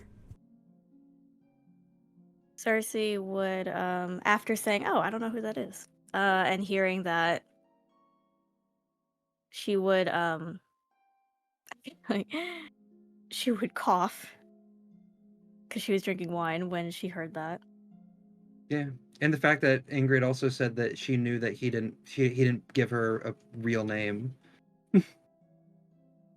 And so she would look at Ingrid with such intensity, and then remember where she is, right herself, and say, "Oh, I wonder why he doesn't give his name," and continue eating. Insight check. Go for it. I'm Entirely up to you if you'd like to deceive or be upfront about this, Cersei. I assume this is human perception. It is. Oh yeah, I'll roll deception. 19.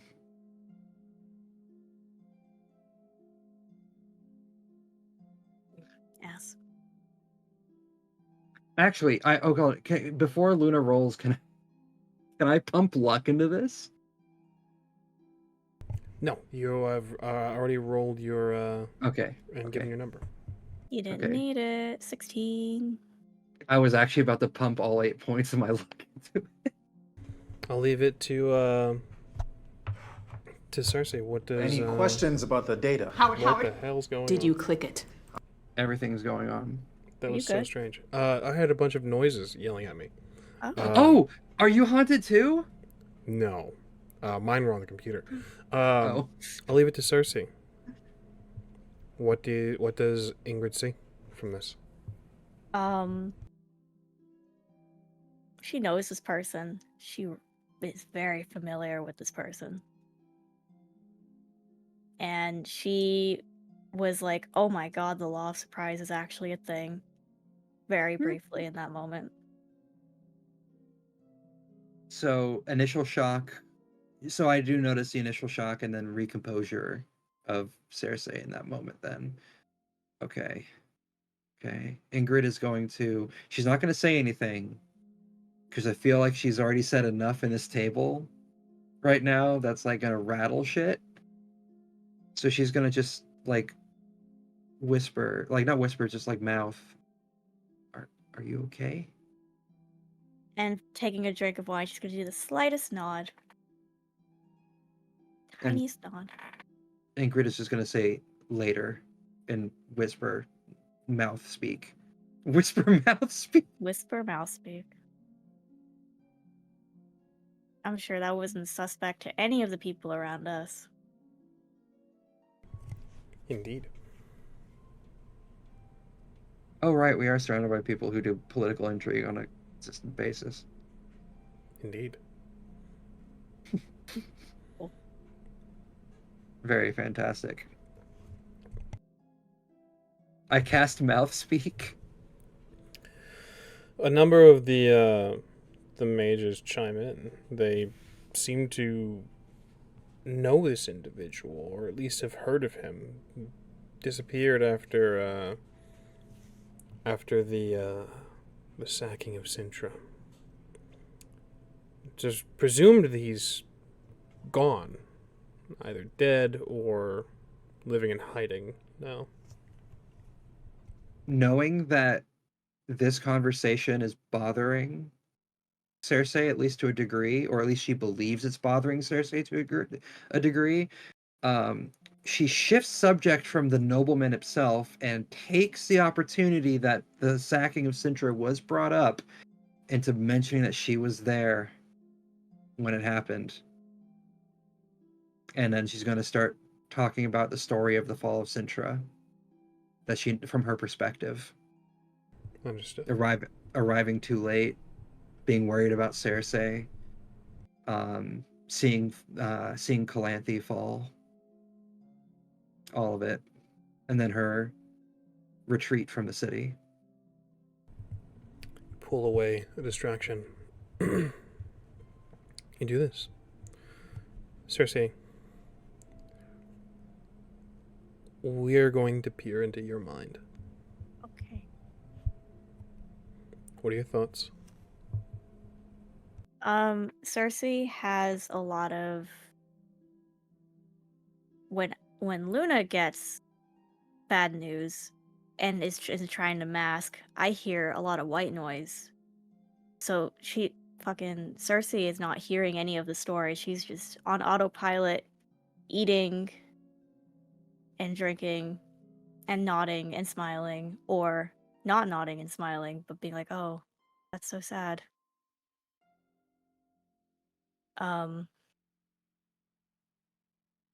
But she's gripping the silverware a little tighter and drinking a little more.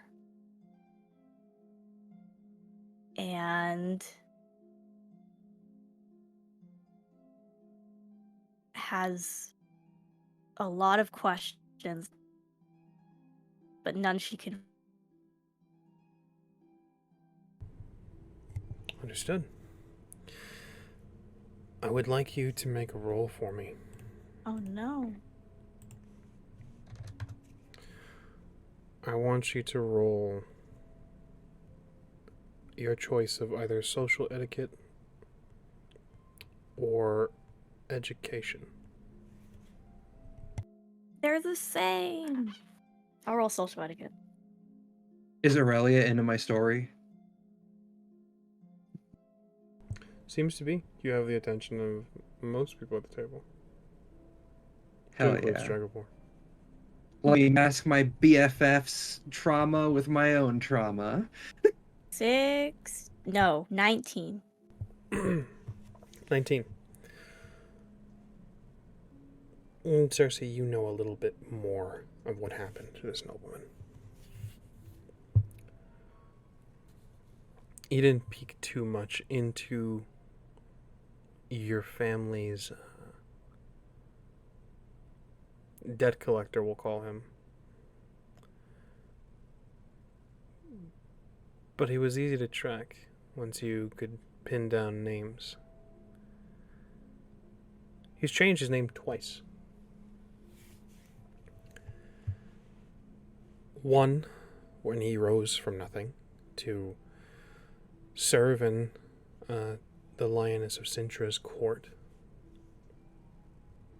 making a name for himself, casting off the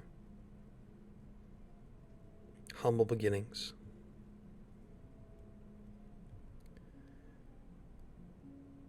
And you know this from clearly the name that that Ingrid had been given. He is now operating under the name you knew him as. Quite explicitly, he's doing well for himself.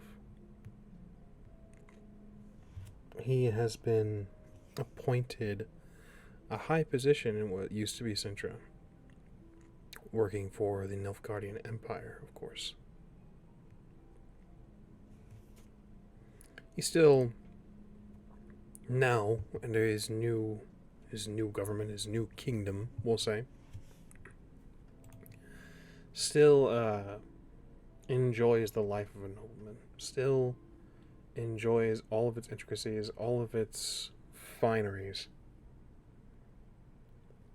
and operates under the name that he was born with.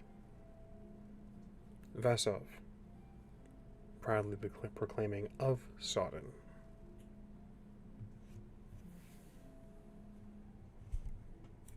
Of course, Cersei doesn't verbalize any of this.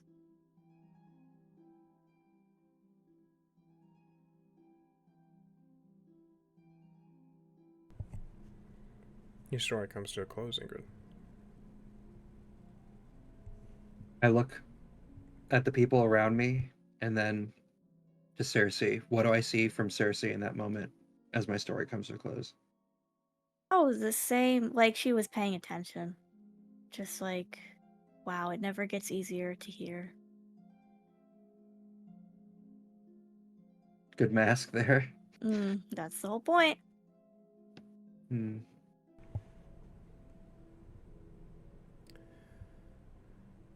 You'll have to excuse me. Stragobor rises from his seat. All this talk of war, all this talk of strife has me concerned for the future. I must retire with my thoughts. Margarita nods and says, "Of course. We'll talk more in the morning, Stragobor. Leave us to our, what was it you call this? Our spinner's circle?" He smiles, taking a final drink from his glass as he sets it back down at the table and departs. The moment that he's gone, Ingrid is going to let out an actual breath like she'd been holding the entire time. She's going to look to Cersei, to Aurelia, to Sabrina, to Margarita. She's going to say, when I tell you, I was this close to lighting a fire under that old man's arse. And she's going to snap her finger and let a little puff of Igni come out. In this, you find solidarity as a clamor of voices around the table echo these sentiments. Where once Sabrina was standoffish, she's very clearly in the same boat as you. Everyone appears to be. Margarita clears her throat, kind of bringing the discussion down a bit at the very least, and she rises from the table and says, "You may leave us." The novices begin to get up and head over to the table to clear it. And no. Return to your rooms. Return to your studies. Privacy now. The novices nod. There's hidden smirks as they turn their back to Margarita on the table, as they heard something they weren't supposed to. They depart.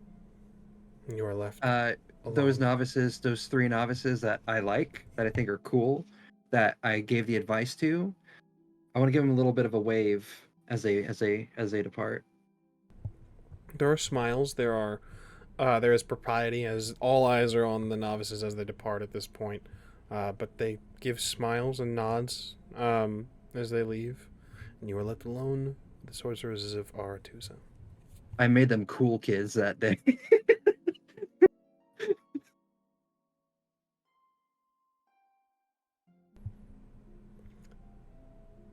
There is a relaxation that sweeps over the table. Postures loosen. Aurelia pours the wine into her glass. You were supposed to let wine breathe. Aurelia doesn't seem to care in this moment as she fills the glass and passes it off to the next as the women relax. Propriety is gone. They are among friends. I'm just happy to be here.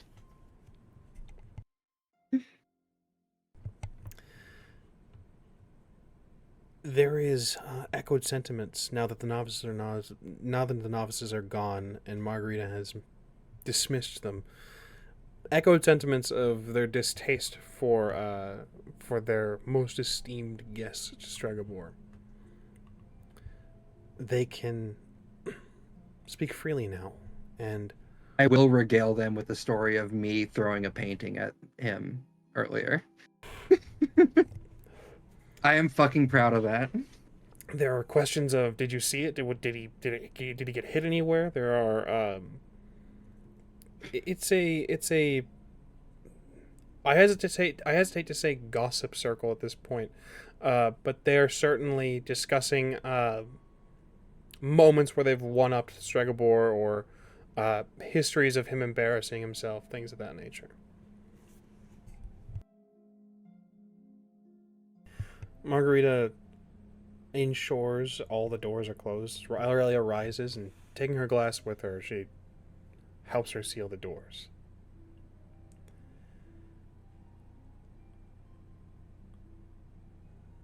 Margarita takes her place at the head of the table once more, and she says, "Ladies, there will be time for discussion, for relaxation later.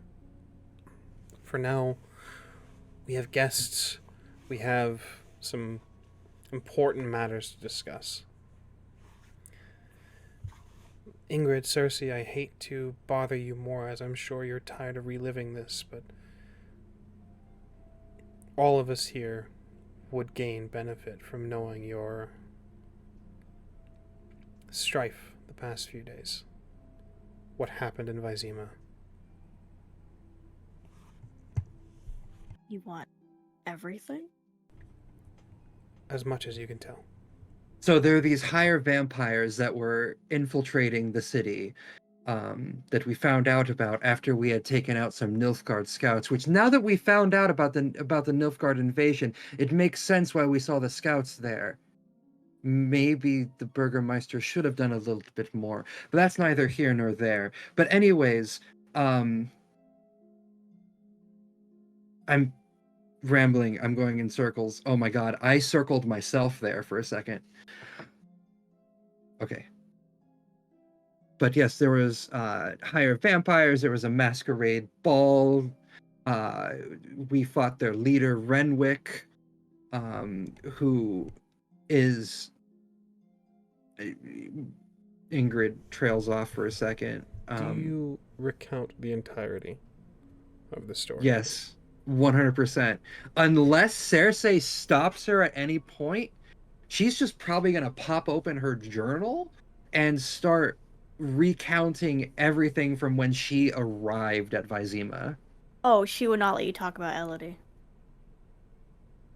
She would cough. Why don't you just telepathically tell me not to? Oh yeah, I'll do that too. Excellent. So, a story is recounted. Discussion is had.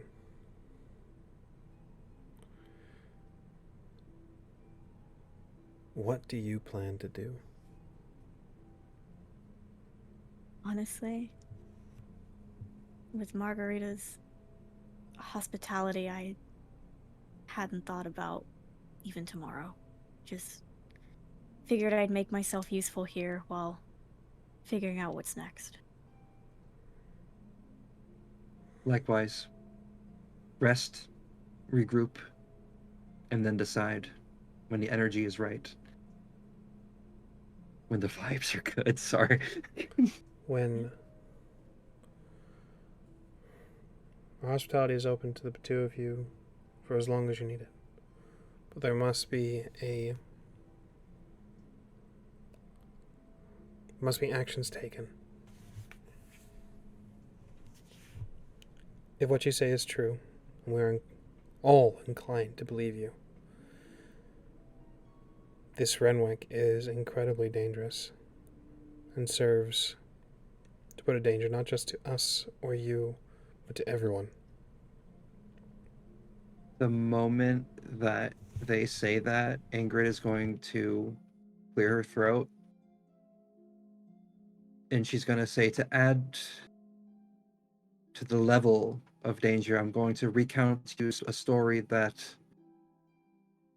is quite painful to me specifically, and gives even more cause to myself, but also shows the lengths that they are willing to go to. And she is going to recount the entirety of the fall of Bear Keep, from the mission to the assault to even going into the depths about Aaron and what Renwick did to her. At the end of your tale, nary a smile can be found at this table.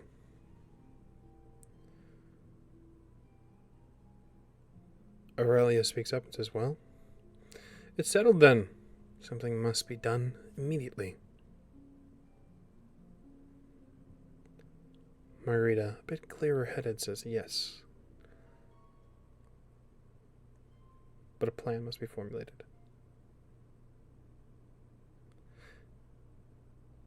Ingrid, you've been most helpful, and I can't imagine living through half the things you have. I am afraid, though, I must ask you to leave us for a moment. There are still things in Aretuza that must remain among mages. Understood. And Well, she's going to discuss with you again what actions should be taken, what options we have in the morning. a request. Do you have a training room where one may cast dangerous magics without worry? We do. I would like to go there. She's just going to ask for directions. You are given them. And then Ingrid is going to look into Cersei's direction, give a nod of her head. Yeah, Cersei will smile, like, reassuringly and nod. She'll nod in return and then depart. You depart. You make your way into this training room. Cersei, you are left alone with the sorceresses of Aretuza.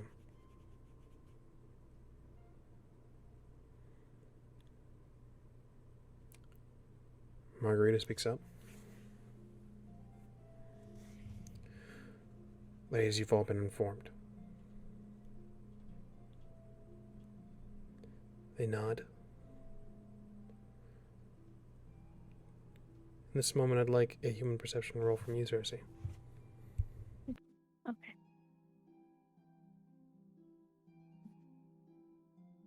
Oh. Okay.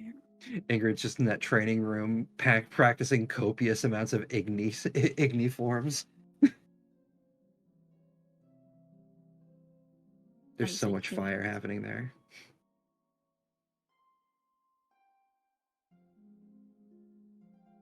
$22. 22. There's an understanding here that you were previously not privy to. Their eyes fall to you, all of them. They were informed of your invitation, likely during dinner. Likely that is why Margarita was so silent, using her own telepathy to inform them of the situation.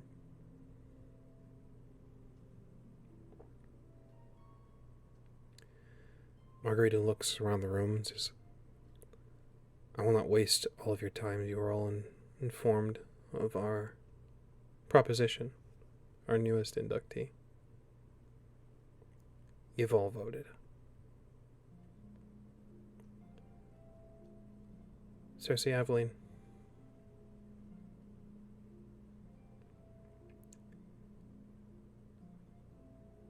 she speaks the next words, not with her mouth, with telepathy.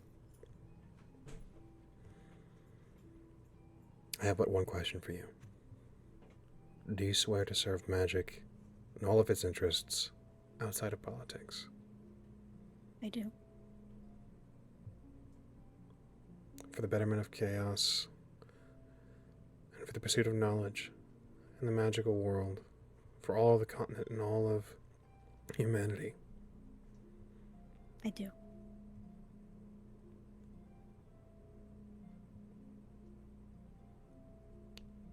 The voice is whiter, as if cast out into a larger net. Welcome to the Lodge of Sorceresses. And there is a link. You hear all of their voices in your head.